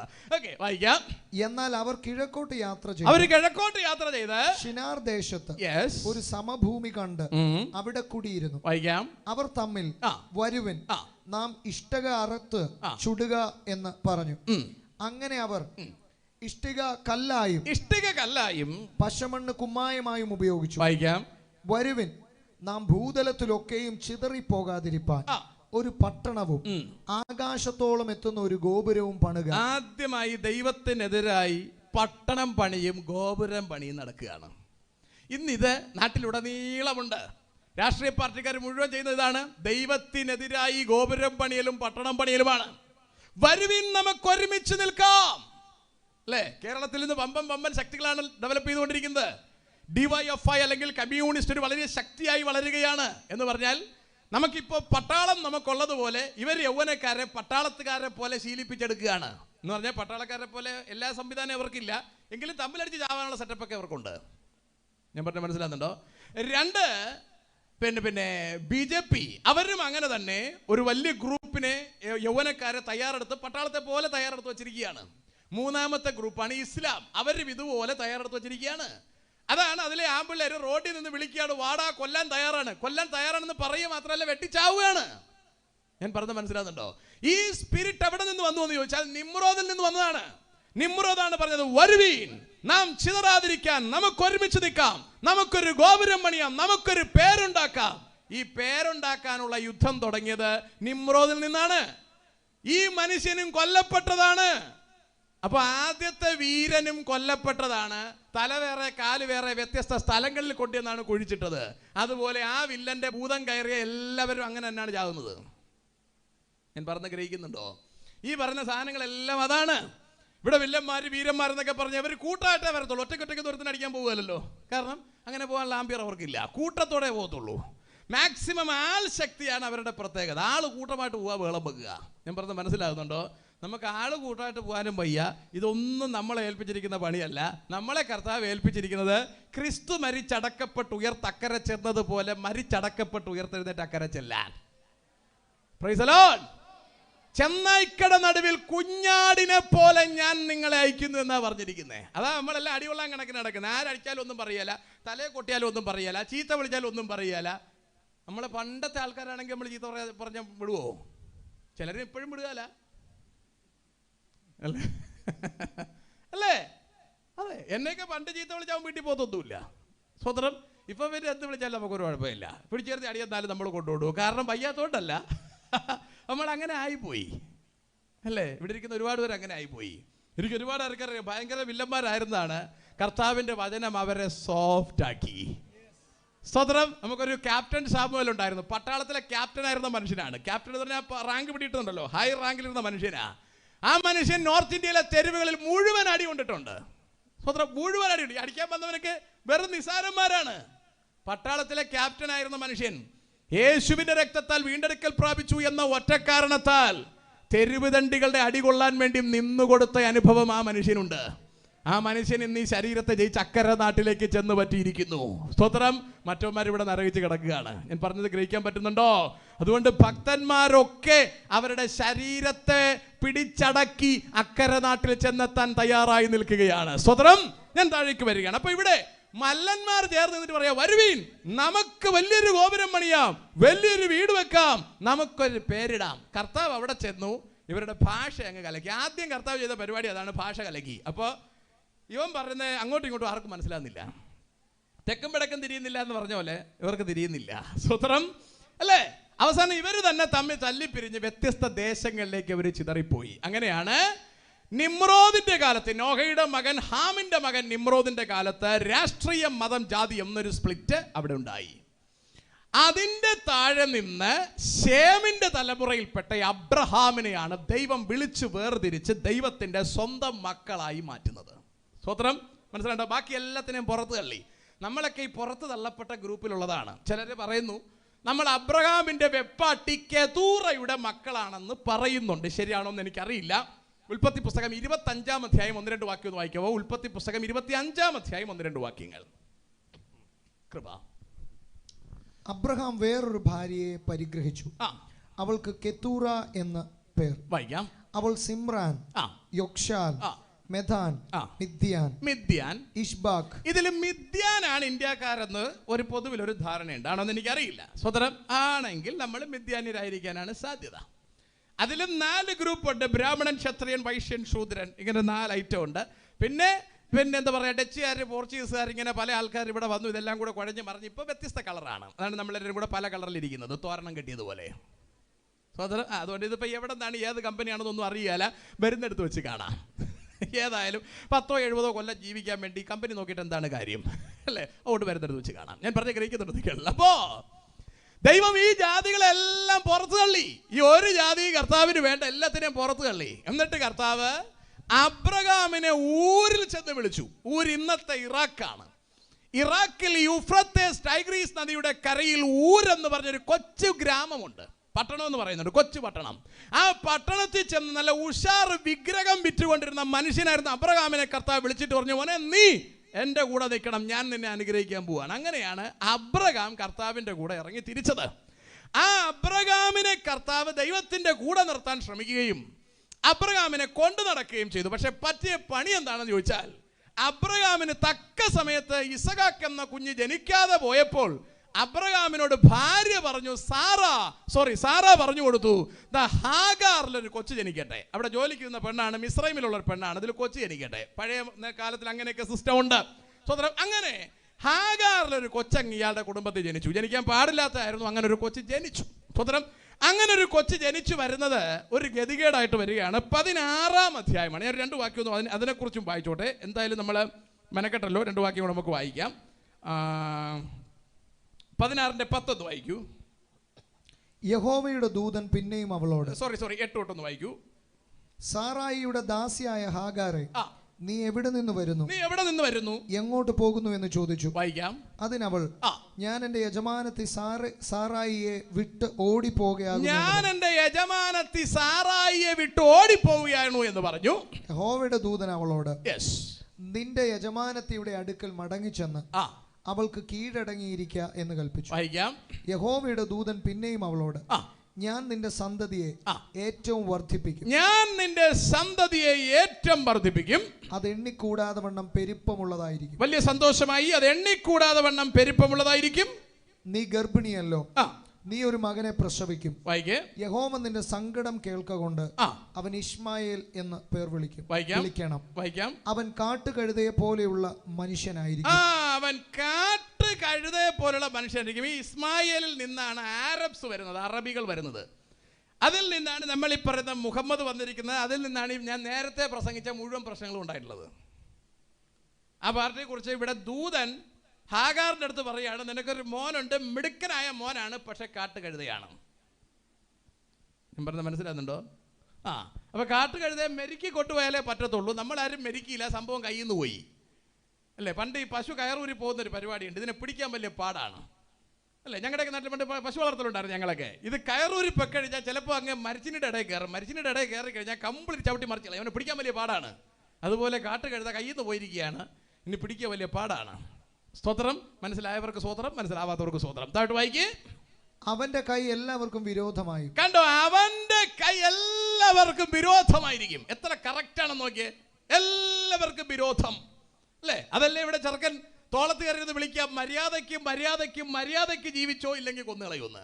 കൊച്ചു ചെറുക്കനെ അല്ലേ. രാഷ്ട്രത്തിന്റെ നേതാക്കന്മാർ പോലും ഒന്നും സംസാരിക്കില്ലെന്ന് നിങ്ങൾ അറിയണം. നിസ്സാരമായി ഇതിനെ കാണരുത്.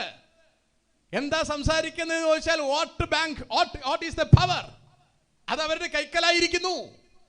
താമസമിന ഇവിടെയുള്ള ക്രിസ്ത്യാനിയും ഹിന്ദുവും അടക്കം ഏതു വസ്ത്രം ധരിക്കണമെന്ന് ഇതുപോലുള്ള പിള്ളേരെ തോളിക്കയറിയിരുന്ന് പറയുന്ന കാലം വരും. അന്ന് കണ്ണു തുറന്നാൽ പോരാ. ഞാൻ ആദ്യം ഓർപ്പിച്ചതുപോലെ ഇപ്പോഴെങ്കിലും കണ്ണു തുറക്കണം. I think it can be the last chance. If you lose it, you will lose your life. സ്വതന്ത്രം അത് നിങ്ങൾ തിരിച്ചറിഞ്ഞിരിക്കണം. വായിക്കേ. അവന്റെ കൈ എല്ലാവർക്കും വിരോധമായും എല്ലാവരുടെയും കൈ അവന് വിരോധമായും. എല്ലാവരുടെയും കൈ അവന് വിരോധമാകും. അത് എരന്ന് മേടിക്കുന്നതാണ്. വായിക്കാം. അവൻ തന്റെ സകല സഹോദരന്മാർക്കും എതിരെ പാർക്കും. കണ്ടോ, സകല സഹോദരന്മാർക്കും എതിരെ പാർക്കും എന്നരുളി ചെയ്തു. വായിക്കേ.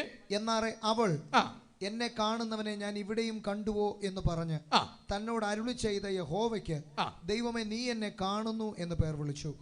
അതുകൊണ്ട് ആ കിണറ്റ് മതി. ഇനി 17:20 വായിക്കൂ, സമയമില്ലാത്തതുകൊണ്ട്. ഇശ്മയേലിനെ കുറിച്ചും ഒരു കാര്യം വായിക്കേ. 19 തൊട്ടൊന്ന് വായിക്കേ. സോറി. അതിന് ദൈവം അരുളി ചെയ്തത്, അല്ല, നിന്റെ ഭാര്യയായ സാറാ തന്നെ നിനക്കൊരു മകനെ പ്രസവിക്കും. നീ അവൻ ഇസ്ഹാക്ക് എന്ന് പേരിടണം. കണ്ടോ, വളരെ കൃത്യമായിട്ട് കർത്താവ് അബ്രഹാമിനോട് പറയുക, നിന്റെ ഭാര്യ സാറ ഒരു മകനെ പ്രസവിക്കും, അവന് നീ ഇസഹാക്ക് എന്ന് പേരിടണം. ഇസ്രായേലിന്റെ സെലക്ഷനെ കുറിച്ചാണ് ഞാൻ ഈ പറയുന്നത് കേട്ടോ. എന്നിട്ടാണ് ആസാഫ് അവിടെ കരയുന്നത്, എന്റെ ജനം എന്റെ വാക്ക് കേട്ടെങ്കിൽ കൊള്ളായിരുന്നു. ഇവിടെ ഒരു കൊച്ചു സെലക്ഷനാണ് നടക്കുന്നത്. എന്നെയും നിങ്ങളെയും കർത്താവ് തെരഞ്ഞെടുത്തിരിക്കുന്നത് ഇതുപോലൊരു ചെറിയ സെലക്ഷൻ അല്ല. തന്റെ ഏകജാതന്റെ രക്തം തന്നാണ് എന്നെയും നിങ്ങളെയും കർത്താവ് സെലക്ട് ചെയ്തിരിക്കുന്നത്. ഇവിടെ കർത്താവ് ഒരു ഉടമ്പടി മാത്രം വെച്ചാണ് സെലക്ട് ചെയ്യുന്നത്. എന്നെയും നിങ്ങളെയും സെലക്ട് ചെയ്തത് ഉടമ്പടി വെച്ചിട്ടല്ല, ക്രൂശിൽ പുതിയ നിയമം സ്ഥാപിച്ചുകൊണ്ടാണ്. അവിടേക്കാണ് ഞാൻ നിങ്ങളെ ഈ രാത്രിയിൽ കൊണ്ടുവരുവാൻ ആഗ്രഹിക്കുന്നത്. ഓക്കെ, വായിക്കാം. അവന്റെ ശേഷം അവന്റെ സന്തതിയോടും എന്റെ നിയമത്തെ നിത്യ നിയമമായി ഉറപ്പിക്കും. ആ വാക്ക് വളരെ ശ്രദ്ധിക്കണം. ഇസഹാക്കിനോടും അവന്റെ സന്തതിയോടും ഞാൻ നിത്യ നിയമമായി ശാശ്വത നിയമം ഉറപ്പിക്കും.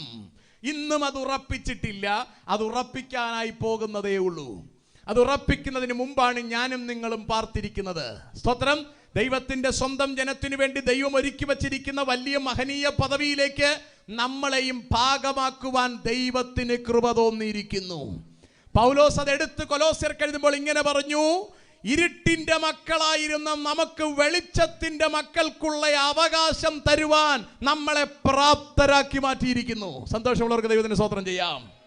ഇരുട്ടിന്റെ മക്കളായ നമ്മളെ വെളിച്ചത്തിന്റെ മക്കൾക്കുള്ള അവകാശം തരുവാൻ മഹാദൈവത്തിന് കൃപ തോന്നിയിട്ട് തന്റെ ഏകജാതന്റെ രക്തം കൊണ്ട് നമ്മളെ ശുദ്ധീകരിച്ച് ദൈവത്തിന്റെ മക്കളാക്കി മാറ്റിയിരിക്കുന്നു. എത്ര ഭാഗ്യം ഇത്! Price the Lord. ഇത് ഭാഗ്യമുള്ളതല്ലേ? അങ്ങനെയുള്ളവർക്ക് സ്തോത്രം പറയാം. യെസ്, ഇത് ഭാഗ്യമുള്ളതാണ്.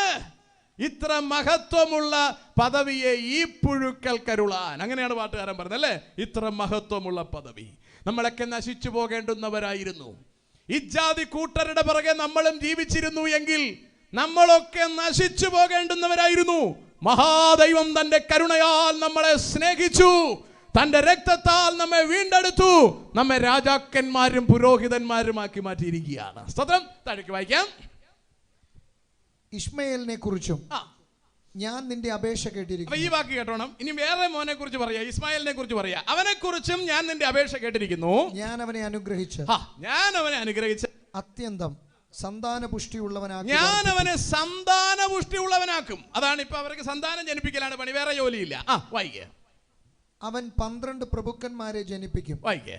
ഞാൻ അവനെ വലിയൊരു ജാതിയാക്കും. എന്റെ നിയമം ഞാൻ ഉറപ്പിക്കുന്നതോ ഇനിയത്തെ ആണ്ട് ഈ സമയത്ത് സാറ നിനക്ക് പ്രസവിപ്പാനുള്ള ഇസഹാക്കിനോടാകുന്നു. ഇതാണ് മൊത്തം കലാപത്തിന്റെയും അടിസ്ഥാനം. കർത്താവ് പറയാ, എന്റെ നിയമം ഞാൻ ഉറപ്പിക്കുന്നത് എന്റെ ഭാര്യ സാറായ്ക്ക് അടുത്ത കൊല്ലം ഈ സമയം ജനിക്കാനിരിക്കുന്ന ഇസഹാക്കിനോടാ. ഇസ്മായിലിനെ ഞാൻ അനുഗ്രഹിക്കും. അവൻ ഈത്തപ്പഴം ഇഷ്ടം പോലെ കൊടുക്കും, പെട്രോൾ ഇഷ്ടം പോലെ കൊടുക്കും, പിള്ളേർ ഇഷ്ടം പോലെ കൊടുക്കും, എല്ലാ സെറ്റപ്പും കൊടുക്കും. പക്ഷേ നന്മ അത് ഞാൻ കൊടുക്കില്ല. ദൈവത്തിന്റെ സ്വന്തം ജനത്തിനും ദൈവം അവകാശമായി കൊടുത്ത നന്മ പിടിച്ചു പറ്റാനാണ് AD 500 മുതൽ നടക്കുന്ന തീവ്രമായ യുദ്ധം. അതിന്റെ പുറകിലും ഒരുപാട് യുദ്ധമുണ്ട്. ആ ഭാഗത്തേക്ക് എങ്ങും എനിക്ക് കടക്കാൻ ഇന്നോ നാളെയോ ആവില്ല. ഞാൻ പറഞ്ഞ കാര്യങ്ങൾ നിങ്ങൾക്ക് മനസ്സിലാകുന്നു എന്ന് ഞാൻ പ്രത്യാശിക്കുകയാണ്. അപ്പൊ തീവ്രമായി ദൈവം അബ്രഹാമിന്റെ അവകാശ സന്തതിക്ക് കൊടുത്തിരുന്ന അവകാശങ്ങളെ പിടിച്ചെടുക്കുവാൻ വേണ്ടി, ഇസ്രായേലിനെ ഉന്മൂലനാശം വരുത്തുവാൻ വേണ്ടി ഭഗീരഥ പ്രയത്നം ചെയ്തുകൊണ്ടിരിക്കുകയാണ് പൈശാചിക ശക്തികൾ. അബ്രഹാമിന് ഇസഹാക്ക് വരുന്നതിന് മുമ്പേ ഇസ്മായേലിനെ അവിടെ കൊണ്ടെത്തിച്ചു പിശാച്. ഇസഹാക്കിൽ നിന്ന് യാക്കോബ് വരുന്നതിന് മുമ്പേ ഏശാവിനെ പുറത്തിറക്കുന്നു പിശാച്. അവിടെ നിന്നും അബ്രഹാമിന്റെ വാഗ്ദത്ത സന്തതിയായി വരുന്ന ഇസഹാക്ക് യാക്കോബ് ബുദ്ധിയോടുകൂടി ഏശാവിന്റെ കയ്യിൽ നിന്ന് അവൻ കൈക്കലാക്കിയിരുന്ന ജ്യേഷ്ഠാവകാശത്തെ കൈക്കലാക്കുന്നു. അവിടെയും പ്രശ്നം തീരുന്നില്ല. യാക്കോബിൽ നിന്ന് ദൈവം തിരഞ്ഞെടുത്ത മകൻ ജനിക്കാൻ വരുന്നു. ജനിക്കേണ്ടത് റാഹേലിലാണ്. റാഹേലിനെ യാക്കോബ് ആഗ്രഹിച്ചു എങ്കിലും ആ യാക്കോബിന് റാഹേലിനെ കൊടുക്കാതെ ലാബാൻ സുന്ദരൻ പണി കൊടുക്കുന്നു, കൊടുക്കുന്നു. അവിടെയും യാക്കോബ് പതർന്നില്ല. യാക്കോബ് പിടിച്ചു നിന്ന് 14 കൊല്ലം ആടിനെ വളർത്തിയിട്ട് താൻ ഉദ്ദേശിച്ച ഭാര്യയെ കൈക്കലാക്കുന്നു. അതിൽ കുട്ടി ജനിക്കുന്നില്ല. പിന്നെ അതിൽ ജനിക്കുകയാണ് ജനിക്കേണ്ടവൻ ജോസഫ്. മനസ്സിലാകുന്നു എന്ന് ഞാൻ പ്രത്യാശിക്കുന്നു. എത്ര റിസ്ക് കടന്നു പോകുന്നു എന്ന് കണ്ടോ. ജോസഫിനെ കൊന്നുകളയാൻ കൊച്ചുകാലം മുതൽ ശ്രമം. എല്ലാ ശ്രമങ്ങളും പരാജയപ്പെടുന്നു. ജോസഫ് ഒടുവിൽ ഈജിപ്തിലെ മന്ത്രിയായി മാറുന്നു. ജോസഫ് സിംഹാസനത്തിലിരുന്ന് തന്റെ സഹോദരന്മാർക്ക് വെളിപ്പെടുത്തുമ്പോൾ പറയുന്ന ഒരു കാര്യമുണ്ട്. എന്നെ നിങ്ങൾ ഇവിടേക്ക് വിറ്റതിൽ ഭാരപ്പെടണ്ട, നിങ്ങളല്ല, ദൈവമത്രേ എന്നെ ഇവിടേക്ക് കൊണ്ടുവന്നത്. നിങ്ങൾക്ക് ജീവൻ ഉണ്ടാകുവാൻ ദൈവം എന്നെ ഇവിടേക്ക് അയച്ചിരിക്കുന്നു. എത്ര മനോഹരമെന്ന് നിങ്ങൾ ആലോചിച്ച് നോക്കൂ. ആ ജോസഫിനെ വെച്ച് കർത്താവ് ഇസ്രായേലിനെ ഈജിപ്തിൽ സ്ഥാനമുറപ്പിക്കുന്നു. അങ്ങനെയാണ് ദൈവം ഇസ്രായേലിനെ തെരഞ്ഞെടുക്കുന്നത്. കാര്യങ്ങൾ നിങ്ങൾക്ക് ഒരു പരിധിവരെ മനസ്സിലായിട്ടുണ്ടാകും എന്ന് ഞാൻ പ്രതീക്ഷിക്കുന്നു. സ്തോത്രം. ഇസഹാക്കിന്റെ കാലത്ത് ഇസ്രായേൽ എന്ന ജനം ഉണ്ടാകുന്നു. ജോസഫിന്റെ കാലത്ത് 1876 BC അവർ ഈജിപ്തിലേക്ക് പോകുന്നു. 430 കൊല്ലം അവിടെ പാർത്തിട്ട് 1446 ഇസ്രായേൽ മടങ്ങി വരുന്നു. സ്വതന്ത്രം. മോശയാണ് ഇസ്രായേൽ മക്കളെ തിരിച്ചു കൊണ്ടുവരുന്നത്. മോശ വഴിക്ക് വെച്ച് മരിക്കുന്നു. പിന്നീടത്തെ വഴി യോശുവയാണ് കൊണ്ടുപോകുന്നത്. നിങ്ങൾക്ക് കഥകളെല്ലാം അറിയാം എന്നതുകൊണ്ടല്ല ഞാൻ വിട്ടുപോകുന്നത്. 2 മണിക്കൂർ കൊണ്ട് ഇന്ന് നാളെയും കൂടെ കൊണ്ട് 2-2.5 മണിക്കൂർ എനിക്ക് കിട്ടത്തുള്ളൂ. ആ സമയത്തിനകത്ത് വെച്ചുകൊണ്ട് ഒറ്റ ശ്വാസത്തിൽ ഞാൻ ഉദ്ദേശിക്കുന്ന ഭാഗം എത്ര എനിക്ക് പറഞ്ഞു തീർക്കണം. രണ്ടാമത്തെ വരവിന് വേണ്ടിയിട്ടുള്ള ക്രമീകരണം മുഴുവൻ എനിക്ക് ഒറ്റ ശ്വാസത്തിൽ പറഞ്ഞു വെക്കും വേണം. ഇന്ന് നടക്കില്ല, നാളെയും കൂടി കൊണ്ട്. സ്തോത്രം. അപ്പോൾ ഞാൻ പറഞ്ഞു വരുന്നത്, ദൈവം ഇസ്രായേലിന് ഇത്ര റിസ്ക് എടുത്ത് തയ്യാറാക്കി കൊണ്ടുവരികയാണ്.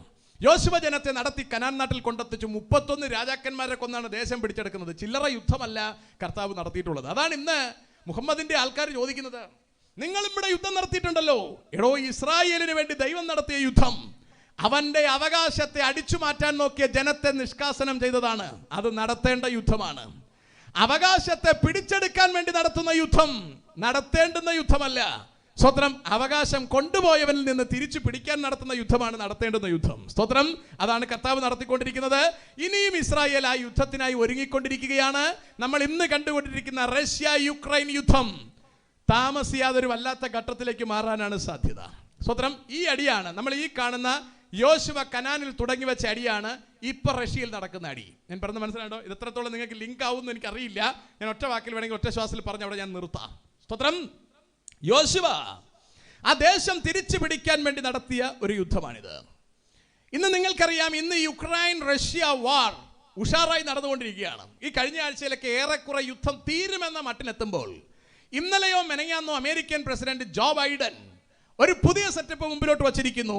അയാള് ഉക്രൈന് വാക്ക് കൊടുത്തിരിക്കുന്നു, നിങ്ങൾക്ക് യുദ്ധോപകരണങ്ങൾ ഞങ്ങൾ തരാം എന്ന് പറഞ്ഞാൽ, യുദ്ധോപകരണങ്ങൾ തീർന്നു പോയെങ്കിൽ ബാക്കി ഞങ്ങൾ തരാമെന്ന് എന്ന് പറഞ്ഞാൽ, അടി ഇപ്പൊ അവസാനിക്കണ്ട, ലെറ്റ്സ് ക്യാരി ഓൺ, അത് തുടരട്ടെ എന്ന് പറഞ്ഞാൽ, അത് ഇംഗ്ലീഷ് പത്രങ്ങൾ ഇങ്ങനെയാണ് പറഞ്ഞത്, എരുത്തിയിൽ എണ്ണ ഒഴിക്കുക എന്നാണ് അവരതിന് ടൈറ്റിൽ കൊടുത്തിരുന്നത്. ഞാനത് വായിച്ചിങ്ങനെ ചിന്തിക്കുകയായിരുന്നു. യുദ്ധം അവസാനിച്ചു എന്ന് പറയുകയാണ്, വചനം പറയുകയാണ്. സമാധാനം സമാധാനം എന്ന് പറയുമ്പോൾ അത് ഗർഭിണിക്ക് പ്രസവ വേദന വരും പോലെയാണ്. എന്ന് പറഞ്ഞാൽ പ്രസവിക്കാൻ വേണ്ടി ആരംഭിച്ച വേദന അത് ചുമ്മാതങ്ങ് തീരില്ല. അത് കൂടും കുറയും, പക്ഷേ അത് പ്രസവിച്ച് തന്നെ ആകണം. എന്ന് പറഞ്ഞാൽ ലോകത്തെ ആസകലം വിഴുങ്ങുവാൻ പോകുന്ന ഒരു ലോക മഹായുദ്ധം അത് നടക്കില്ലെന്ന് പറഞ്ഞ് ലോകരാഷ്ട്രങ്ങൾ സമാധാന സന്ധി കയറിയിറങ്ങി ഒപ്പുവെക്കുമ്പോഴും എല്ലാ രാജ്യങ്ങളും യുദ്ധക്കോപ്പുകൾ വാരിയാണ്. ആ യുദ്ധങ്ങൾ രാജ്യങ്ങൾ ഒരുമിച്ച് കത്തിക്കടരുന്നതിന് തൊട്ടു മുമ്പ് നമ്മുടെ കർത്താവ് തനിക്കായി കാത്തിരിക്കുന്ന തന്റെ മക്കളെ അക്കരെ നാട്ടിലേക്ക് കടത്തും. അതിനു വേണ്ടിയിട്ടുള്ള കാഹളം ധ്വനിക്കുവാൻ സമയമെടുത്തിരിക്കുന്നു. യുക്രൈൻ നിങ്ങൾക്കറിയാം, യുക്രൈനും ക്രിമിയയും എല്ലാം പണ്ടത്തെ സോവിയറ്റ് യൂണിയന്റെ ഭാഗങ്ങളായിരുന്നവകളാണ്. സോവിയറ്റ് യൂണിയനെ തകർക്കുക എന്ന ഉദ്ദേശത്തോടു കൂടി 2ാം ലോക മഹായുദ്ധാനന്തരം വെസ്റ്റിലുള്ള രാജ്യങ്ങൾ എല്ലാവരും കൂടി ചേർന്നാണ് നാറ്റോ എന്നൊരു സഖ്യം ഉണ്ടാക്കി വെച്ചിരിക്കുന്നത്. സ്വതന്ത്രം North Atlantic Treaty Organisation, NATO എന്ന് പറയുന്ന ടീം ഉണ്ടാക്കിയെടുത്തിരിക്കുകയാണ്. അതിലിപ്പോൾ ഉക്രൈനെ കൂടി അവർ ചേർക്കുന്ന ഒരു സെറ്റപ്പിലേക്ക് കഥകൾ മുമ്പിലേക്ക് വന്നിരിക്കുന്നു. സ്വതന്ത്രം. അന്ന് മുതലാണ് സോവിയറ്റ് യൂണിയൻ തകർന്നു പോയത് എന്ന് പറഞ്ഞാൽ പഴയ റഷ്യ തകർന്നു പോയത്. 1999 റഷ്യയുടെ സ്ഥാനാധിപതിയായി, നേതാവായി, ഭരണാധിപനായി വ്ളാഡിമിർ പുടിൻ വരുന്നതിന്റെ അന്ന് മുതലുള്ള അദ്ദേഹത്തിന്റെ എല്ലാ പ്രസംഗങ്ങളിലും അദ്ദേഹം ഉദ്ധരിക്കുന്ന ഒരു പദമുണ്ട്, ഞാൻ റഷ്യയെ സോവിയറ്റ് യൂണിയനാക്കി മടക്കിക്കൊണ്ടുവരും, അതിനുവേണ്ടി ഞാൻ എന്തും ചെയ്യും. അതിനുവേണ്ടിയാണ് ചുറ്റുപാടുമുള്ള രാജ്യങ്ങളെ അയാൾ പിടിച്ചടക്കാൻ ശ്രമിക്കുന്നത്. അതിന്റെ ഭാഗമായിട്ടാണ് ഉക്രൈനെ പിടിച്ചെടുക്കുവാനുള്ള ശ്രമം നടത്തിയത്. വാസ്തവത്തിൽ വമ്പൻ രാജ്യമായിരിക്കുന്ന റഷ്യക്ക് ഉക്രൈനെ പിടിച്ചടക്കാൻ ഒരുപാട് ദിവസമൊന്നും വേണ്ട, ഇത്രയും മണിക്കൂറുകളും വേണ്ട. പക്ഷേ കൂനിന്മേൽ കുരു എന്ന് പറഞ്ഞതുപോലെ ഉക്രൈനെ പിടിക്കാൻ തുടങ്ങിയതിന്റെ അന്ന് മുതൽ റഷ്യക്ക് സ്വസ്ഥത ഉണ്ടാകുന്നില്ല. ഉക്രൈൻ ഒരു കൊച്ചു രാഷ്ട്രമാണെങ്കിലും ഉക്രൈന്റെ പുറകിൽ അമേരിക്ക അടങ്ങുന്ന വമ്പൻ രാഷ്ട്രങ്ങൾ അണിനിരന്നിരിക്കുകയാണ്. ഉക്രൈനെ പഴയതുപോലെ അടിക്കാനൊക്കില്ല. ഉക്രൈനെ അന്ന് അടിച്ചാലും അടി രൂക്ഷമാകും. കാരണം നമ്മൾ അറിയേണ്ട ഒരു പ്രധാനപ്പെട്ട കാര്യം, ഇനി നടക്കാനിരിക്കുന്ന ലോകമഹായുദ്ധം നടക്കേണ്ടത് ഇസ്രായേൽ കേന്ദ്രമായിട്ടാണ്. പക്ഷേ ഉക്രൈനിൽ അടി നടന്നതുകൊണ്ട് നമ്മുടെ ഇസ്രായേലിന് അതുമായിട്ട് ബന്ധപ്പെടാൻ കഴിയില്ല. പക്ഷേ നമുക്ക് എല്ലാവർക്കും ബോധ്യമുണ്ടാകും, ഉക്രൈന്റെ പ്രസിഡന്റ് സെലൻസ്കി ഒരു യഹൂദനാണ് എന്ന് പറഞ്ഞാൽ ഉക്രൈനെ പരാജയപ്പെടുത്തി പ്രസിഡന്റിനെ കൊല്ലുമെന്ന് പല പ്രാവശ്യം വ്ളാഡിമിർ പുടിൻ ഗീർവാണം മുഴക്കിയിട്ടുണ്ടെങ്കിലും നാളിതുവരെ അത് സംഭവിച്ചിട്ടില്ല. അത് സംഭവിച്ചാൽ കണ്ണടച്ചു തുറക്കുന്നതിന് മുമ്പ് ഈ പറഞ്ഞ ഇസ്രായേലിനും റഷ്യയുമായി യുദ്ധമുണ്ടാകും. ബൈബിൾ പറയുന്നു, ഇസ്രായേലിനെതിരെ യുദ്ധത്തിന് വരുന്ന പ്രധാന കക്ഷി വടക്ക് നിന്ന് റഷ്യയാണ്. സ്വത്രം യെഹെസ്കേൽ പ്രവചനം 38 പറഞ്ഞിരിക്കുന്നത്. ഞാൻ കാട് കയറി വരുന്നുണ്ടോ എന്ന് എനിക്കൊരു സംശയമുണ്ട്. ഞാൻ സമയം കിട്ടാത്തതുകൊണ്ടാണ് പ്രസംഗം ഇങ്ങനെ ഫിനിഷിംഗിലേക്ക് ഞാൻ കൊണ്ടുവരുന്നത്. സ്വത്രം യെഹെസ്കേൽ പ്രവചനം 38 അധ്യായം 2 വാക്യം ഒന്ന് വായിക്കാവോ? Thank you Jesus. യെഹെസ്കേൽ പ്രവചനം 38. മനുഷ്യപുത്ര, രോഷ്, മേശക്, തൂബൽ എന്നിവയുടെ പ്രഭുവായ മാഗോഗ് ദേശത്തിലെ ഗോഗിന്റെ നേരെ നീ മുഖം തിരിച്ച് അവനെ കുറിച്ച് പ്രവചിച്ചു പറയേണ്ടത്, യഹോവയായ കർത്താവ് ഇപ്രകാരം അരുളി ചെയ്യുന്നു. രോഷ്, മേശക്, തൂബൽ. രോഷ്, മേശക്, തൂബൽ എന്ന് പറഞ്ഞാൽ ഇന്നത്തെ മധ്യ റഷ്യ. രോഷ് മക്കളും ചെന്ന് പാർത്ത സ്ഥലം, തൂബലും മക്കളും ചെന്ന് പാർത്ത സ്ഥലം. തൂബൽ ഇന്നത്തെ സൈബീരിയ, മേശക്കും മക്കളും ചെന്ന് പാർത്ത സ്ഥലം ഇന്നത്തെ മോസ്കോ. പണ്ട് ഈ രാജ്യങ്ങളെല്ലാം ചിതറിക്കിടന്നിരുന്നതാണ്. സോവിയറ്റ് യൂണിയൻ ആയപ്പോഴാണ് ഇവർ ഒരുമിച്ചത്. അതിൽ ഈ 3 രാജ്യം ഒഴികെ ബാക്കി എല്ലാവരും ചിതറിപ്പോയിരിക്കുന്നു. ഈ 3 രാജ്യങ്ങളെ പ്രത്യേകിച്ച് ഫോക്കസ് ചെയ്താണ് ഈ പഴയ നിയമത്തിൽ എന്ന് പറഞ്ഞാൽ BC 500കളിലേക്ക് നിനക്ക് വിരോധമായിരിക്കുന്നു. സ്വത്രം ഇനി വായിക്കാം. ഞാൻ നിന്നെ വഴി തെറ്റിച്ച് നിന്റെ താടിയലിൽ ചൂണ്ടൽ കൊളുത്തി നിന്നെയും നിന്റെ സകല സൈന്യത്തെയും. എത്ര മനോഹരായിരിക്കും നോക്കിയേ.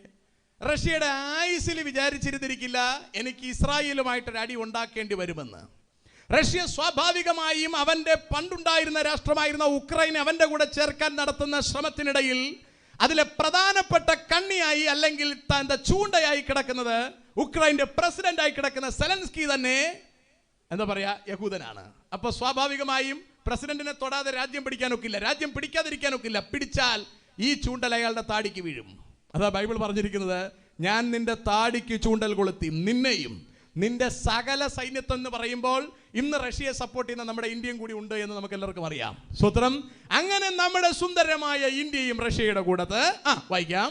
നിന്റെ സകല സൈന്യത്തെയും കുതിരകളെയും ഒട്ടൊഴിയാതെ ഒരെണ്ണം മിച്ചം വെക്കാതെ സർവ്വയായുധ വർഗം ധരിച്ച എല്ലാ കുതിരച്ചേവകരെയും എല്ലാ പട്ടാളക്കാരെയും ഒട്ടൊഴിയാതെ വാളും പരിചയം തലക്കോരുകയും ധരിച്ച എടുത്ത ഒരു മഹാസമൂഹത്തെയും അവരോടുകൂടെ ഒട്ടൊഴിയാതെ പരിചയം തലക്കോരുകയും ധരിച്ച പാർസികൾ എന്ന് പറഞ്ഞാൽ ഇന്നത്തെ പേർഷ്യ, ഇറാൻ.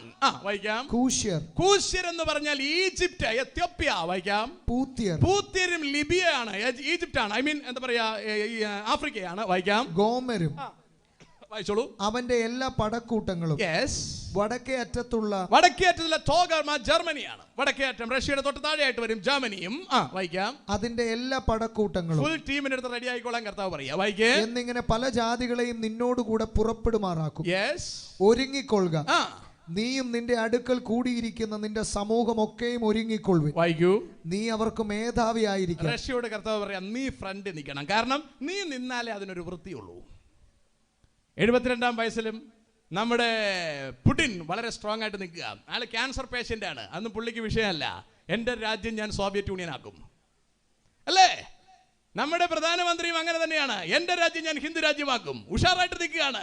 വചനം എന്താ പറയുന്നത്? ജാതി ജാതിയോടും രാജ്യം രാജ്യത്തോടും എതിർക്കും, തമ്മിൽ അടിച്ചാവും.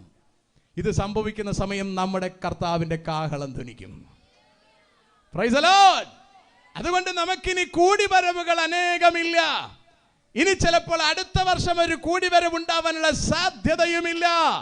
യുദ്ധം ആരംഭിക്കുന്നു എങ്കിൽ അത് ഉഷാറായി ലോകമഹായുദ്ധമായി മാറുന്നതിന്റെ തലേരാത്രിയിൽ നമ്മുടെ ഭാഗ്യനാട്ടിലേക്ക് നമുക്ക് പോകേണ്ടതുണ്ട്. നമ്മുടെ കർത്താവിന്റെ കാഹളം ധ്വനിക്കുവാൻ സമയമെടുത്തിരിക്കുന്നു. കരങ്ങളുയർത്തി നമ്മുടെ ദൈവത്തിന് മഹത്വം കരേറ്റാം. സ്തോത്രം. അപ്പൊ അതിനുവേണ്ടി തയ്യാറായിട്ടുണ്ടോ എന്നുള്ളതാണ് പ്രധാനപ്പെട്ട വിഷയം. അപ്പൊ ദൈവം ഇസ്രായേലിനെ തിരഞ്ഞെടുത്ത് ദൈവത്തിന്റെ സ്വന്തം ജനമായി വെച്ചു. കർത്താവ് അവിടെ സങ്കീർത്തനത്തിൽ പറഞ്ഞെന്താണ്?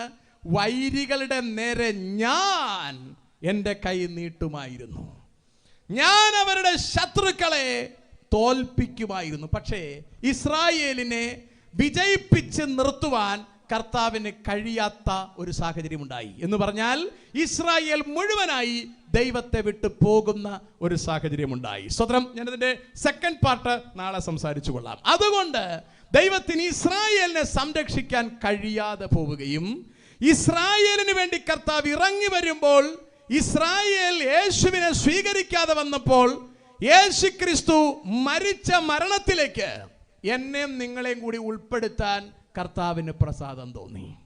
സ്വതന്ത്രം, ഇസ്രായേൽ സ്വീകരിക്കേണ്ടതായിരുന്നു, പക്ഷേ ഇസ്രായേൽ സ്വീകരിച്ചില്ല.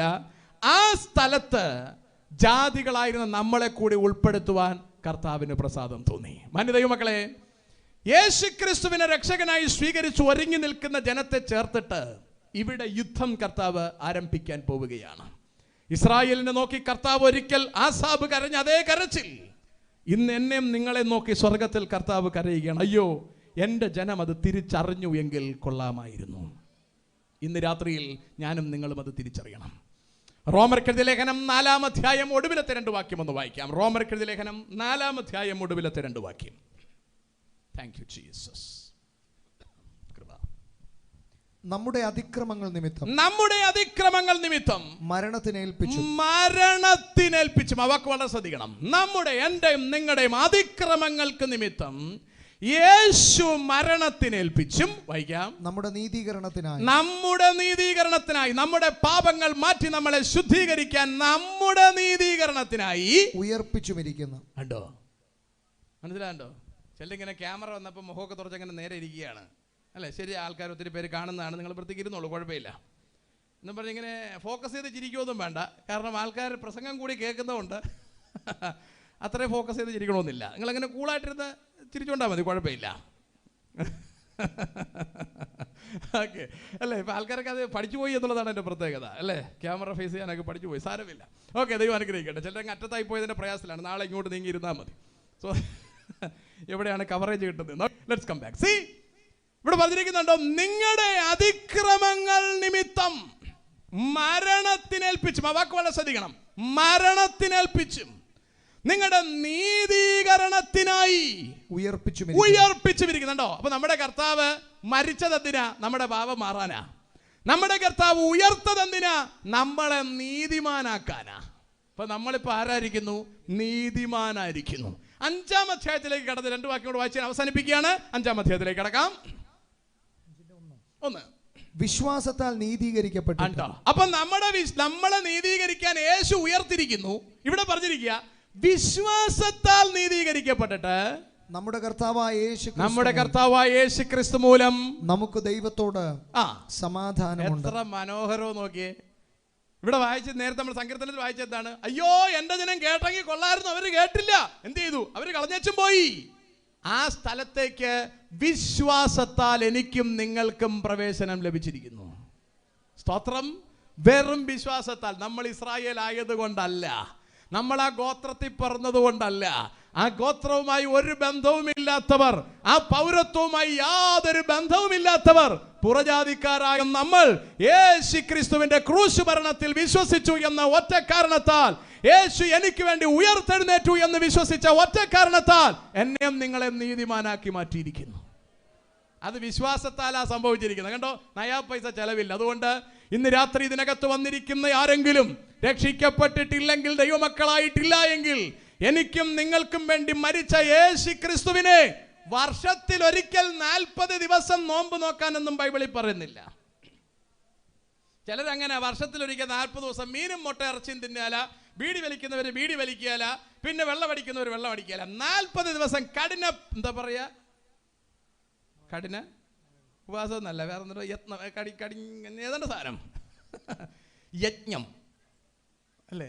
ഞാൻ പലയിടത്തും ചോദിച്ചപ്പോൾ അവർ പറയാണ് ഇത് കർത്താവിന്റെ കഷ്ടതയോട് പങ്കുകയറുകയാണ്. ഇവൻ ബീഡി വലിക്കുന്നവൻ വലിക്കാതിരിക്കുന്നത് കഷ്ടപ്പാടെന്നാ അവൻ പറയുന്നേ.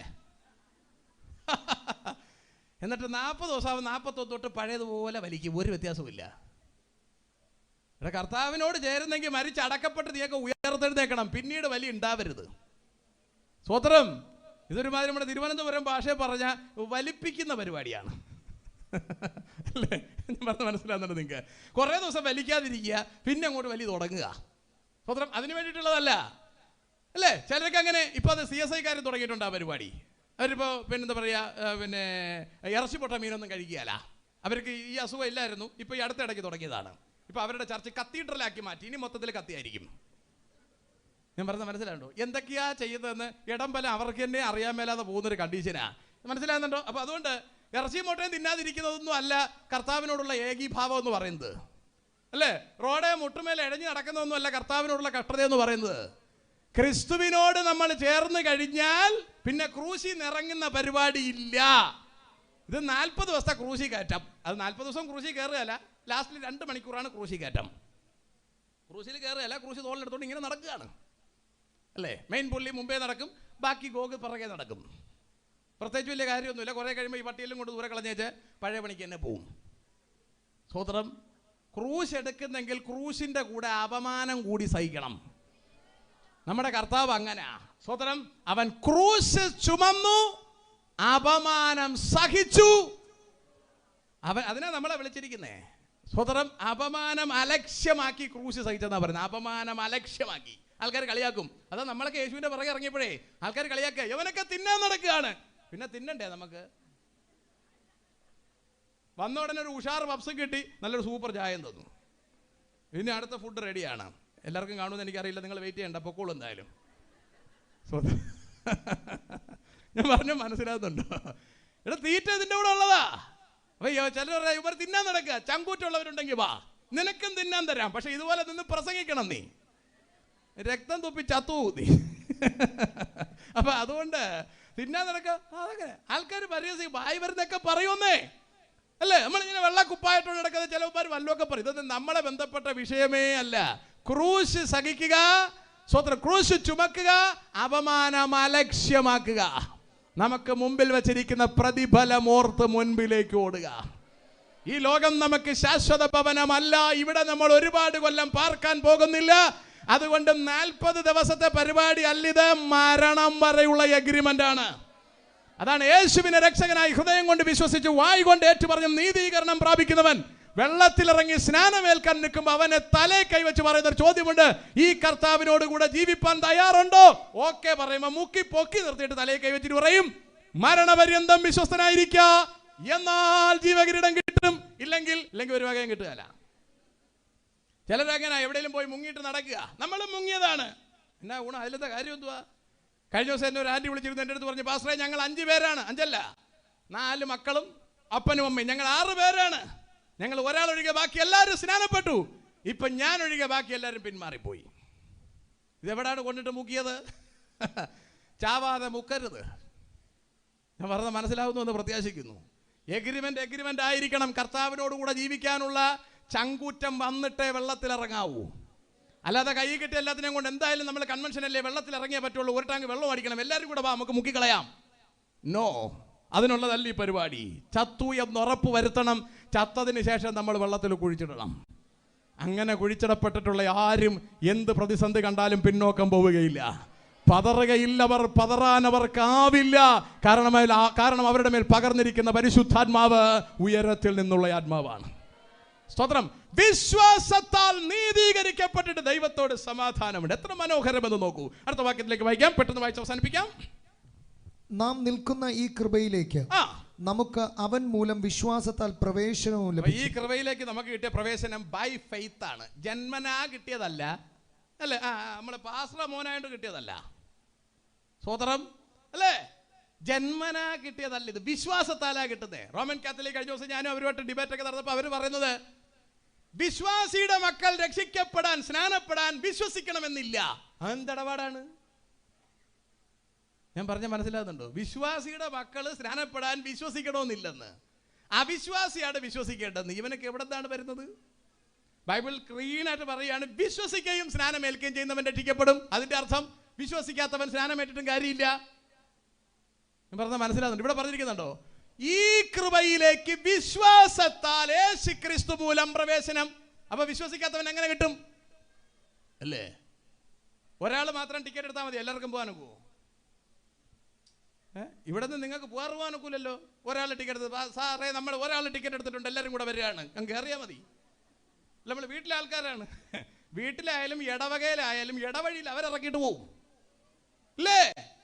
ഒരു കച്ചവടം ഇവിടെ നടക്കുകയല്ല. പാസ്പോർട്ട് ഓഫീസിൽ ചെന്നിട്ട് പറഞ്ഞു നോക്കേ, ഭർത്താവിനുണ്ട്, ഭാര്യയ്ക്കും മക്കൾക്കും കൂടെ വണ്ടി കയറ്റിക്കൊള്ളാൻ. ഇതൊന്നും നടക്കുകയല്ല കുഞ്ഞുങ്ങളെ. ഇതൊക്കെ ഇവിടുത്തെ ഉടായ്പ പരിപാടികളാ.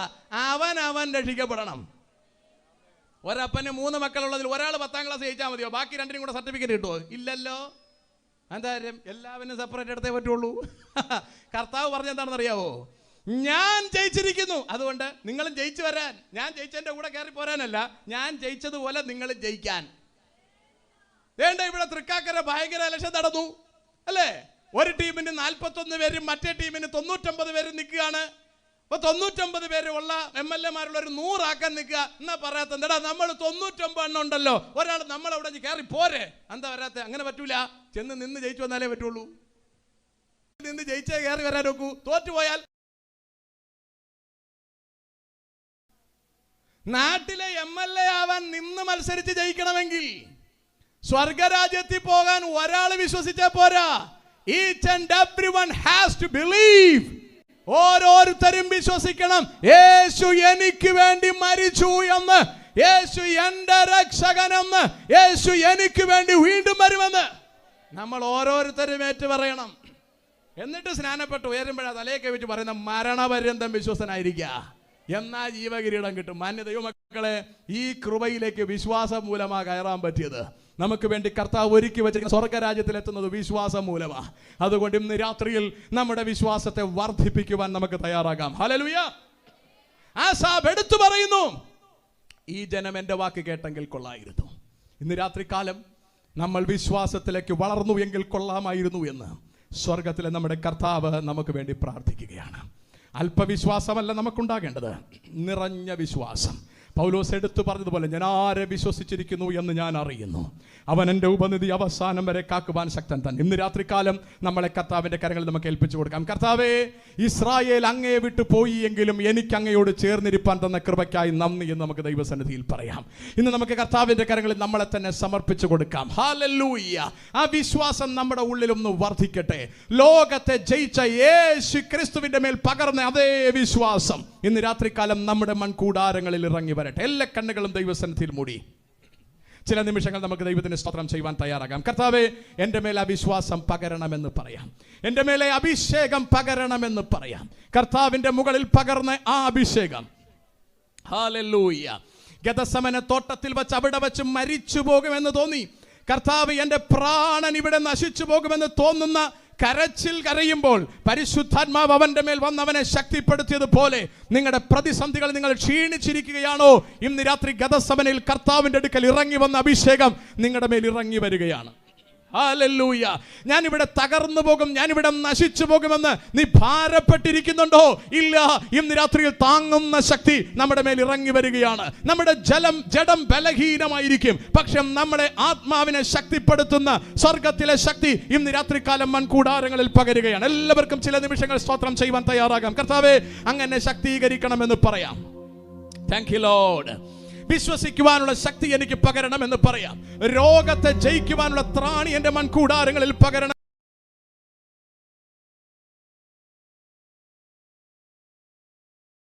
എന്റെ മേൽ പകരണമെന്ന് പറയാം. ഇന്ന് രാത്രി വായ് തുറന്ന് ദൈവസന്നിധിയിൽ പ്രാർത്ഥിക്കുന്നവരുടെ മേൽ സ്വർഗത്തിലെ കൃപ കർത്താവ് പകരുവാൻ പോകുന്നു. ഇന്ന് നീ സ്വാഭാവികമായി ഇവിടെ വന്ന് പെട്ടതല്ല, കർത്താവ് നിന്നെ കൊണ്ടുവന്നതാണെന്നുള്ള ബോധത്തോടെ ദൈവസന്നിധിയിൽ കരയുവാൻ തയ്യാറാകാം. കരച്ചിൽ കണ്ട് മാറിപ്പോകാത്ത ദൈവം ഇന്ന് രാത്രിയിൽ നമ്മുടെ നടുവിൽ ആഗതനായിട്ടുണ്ട്.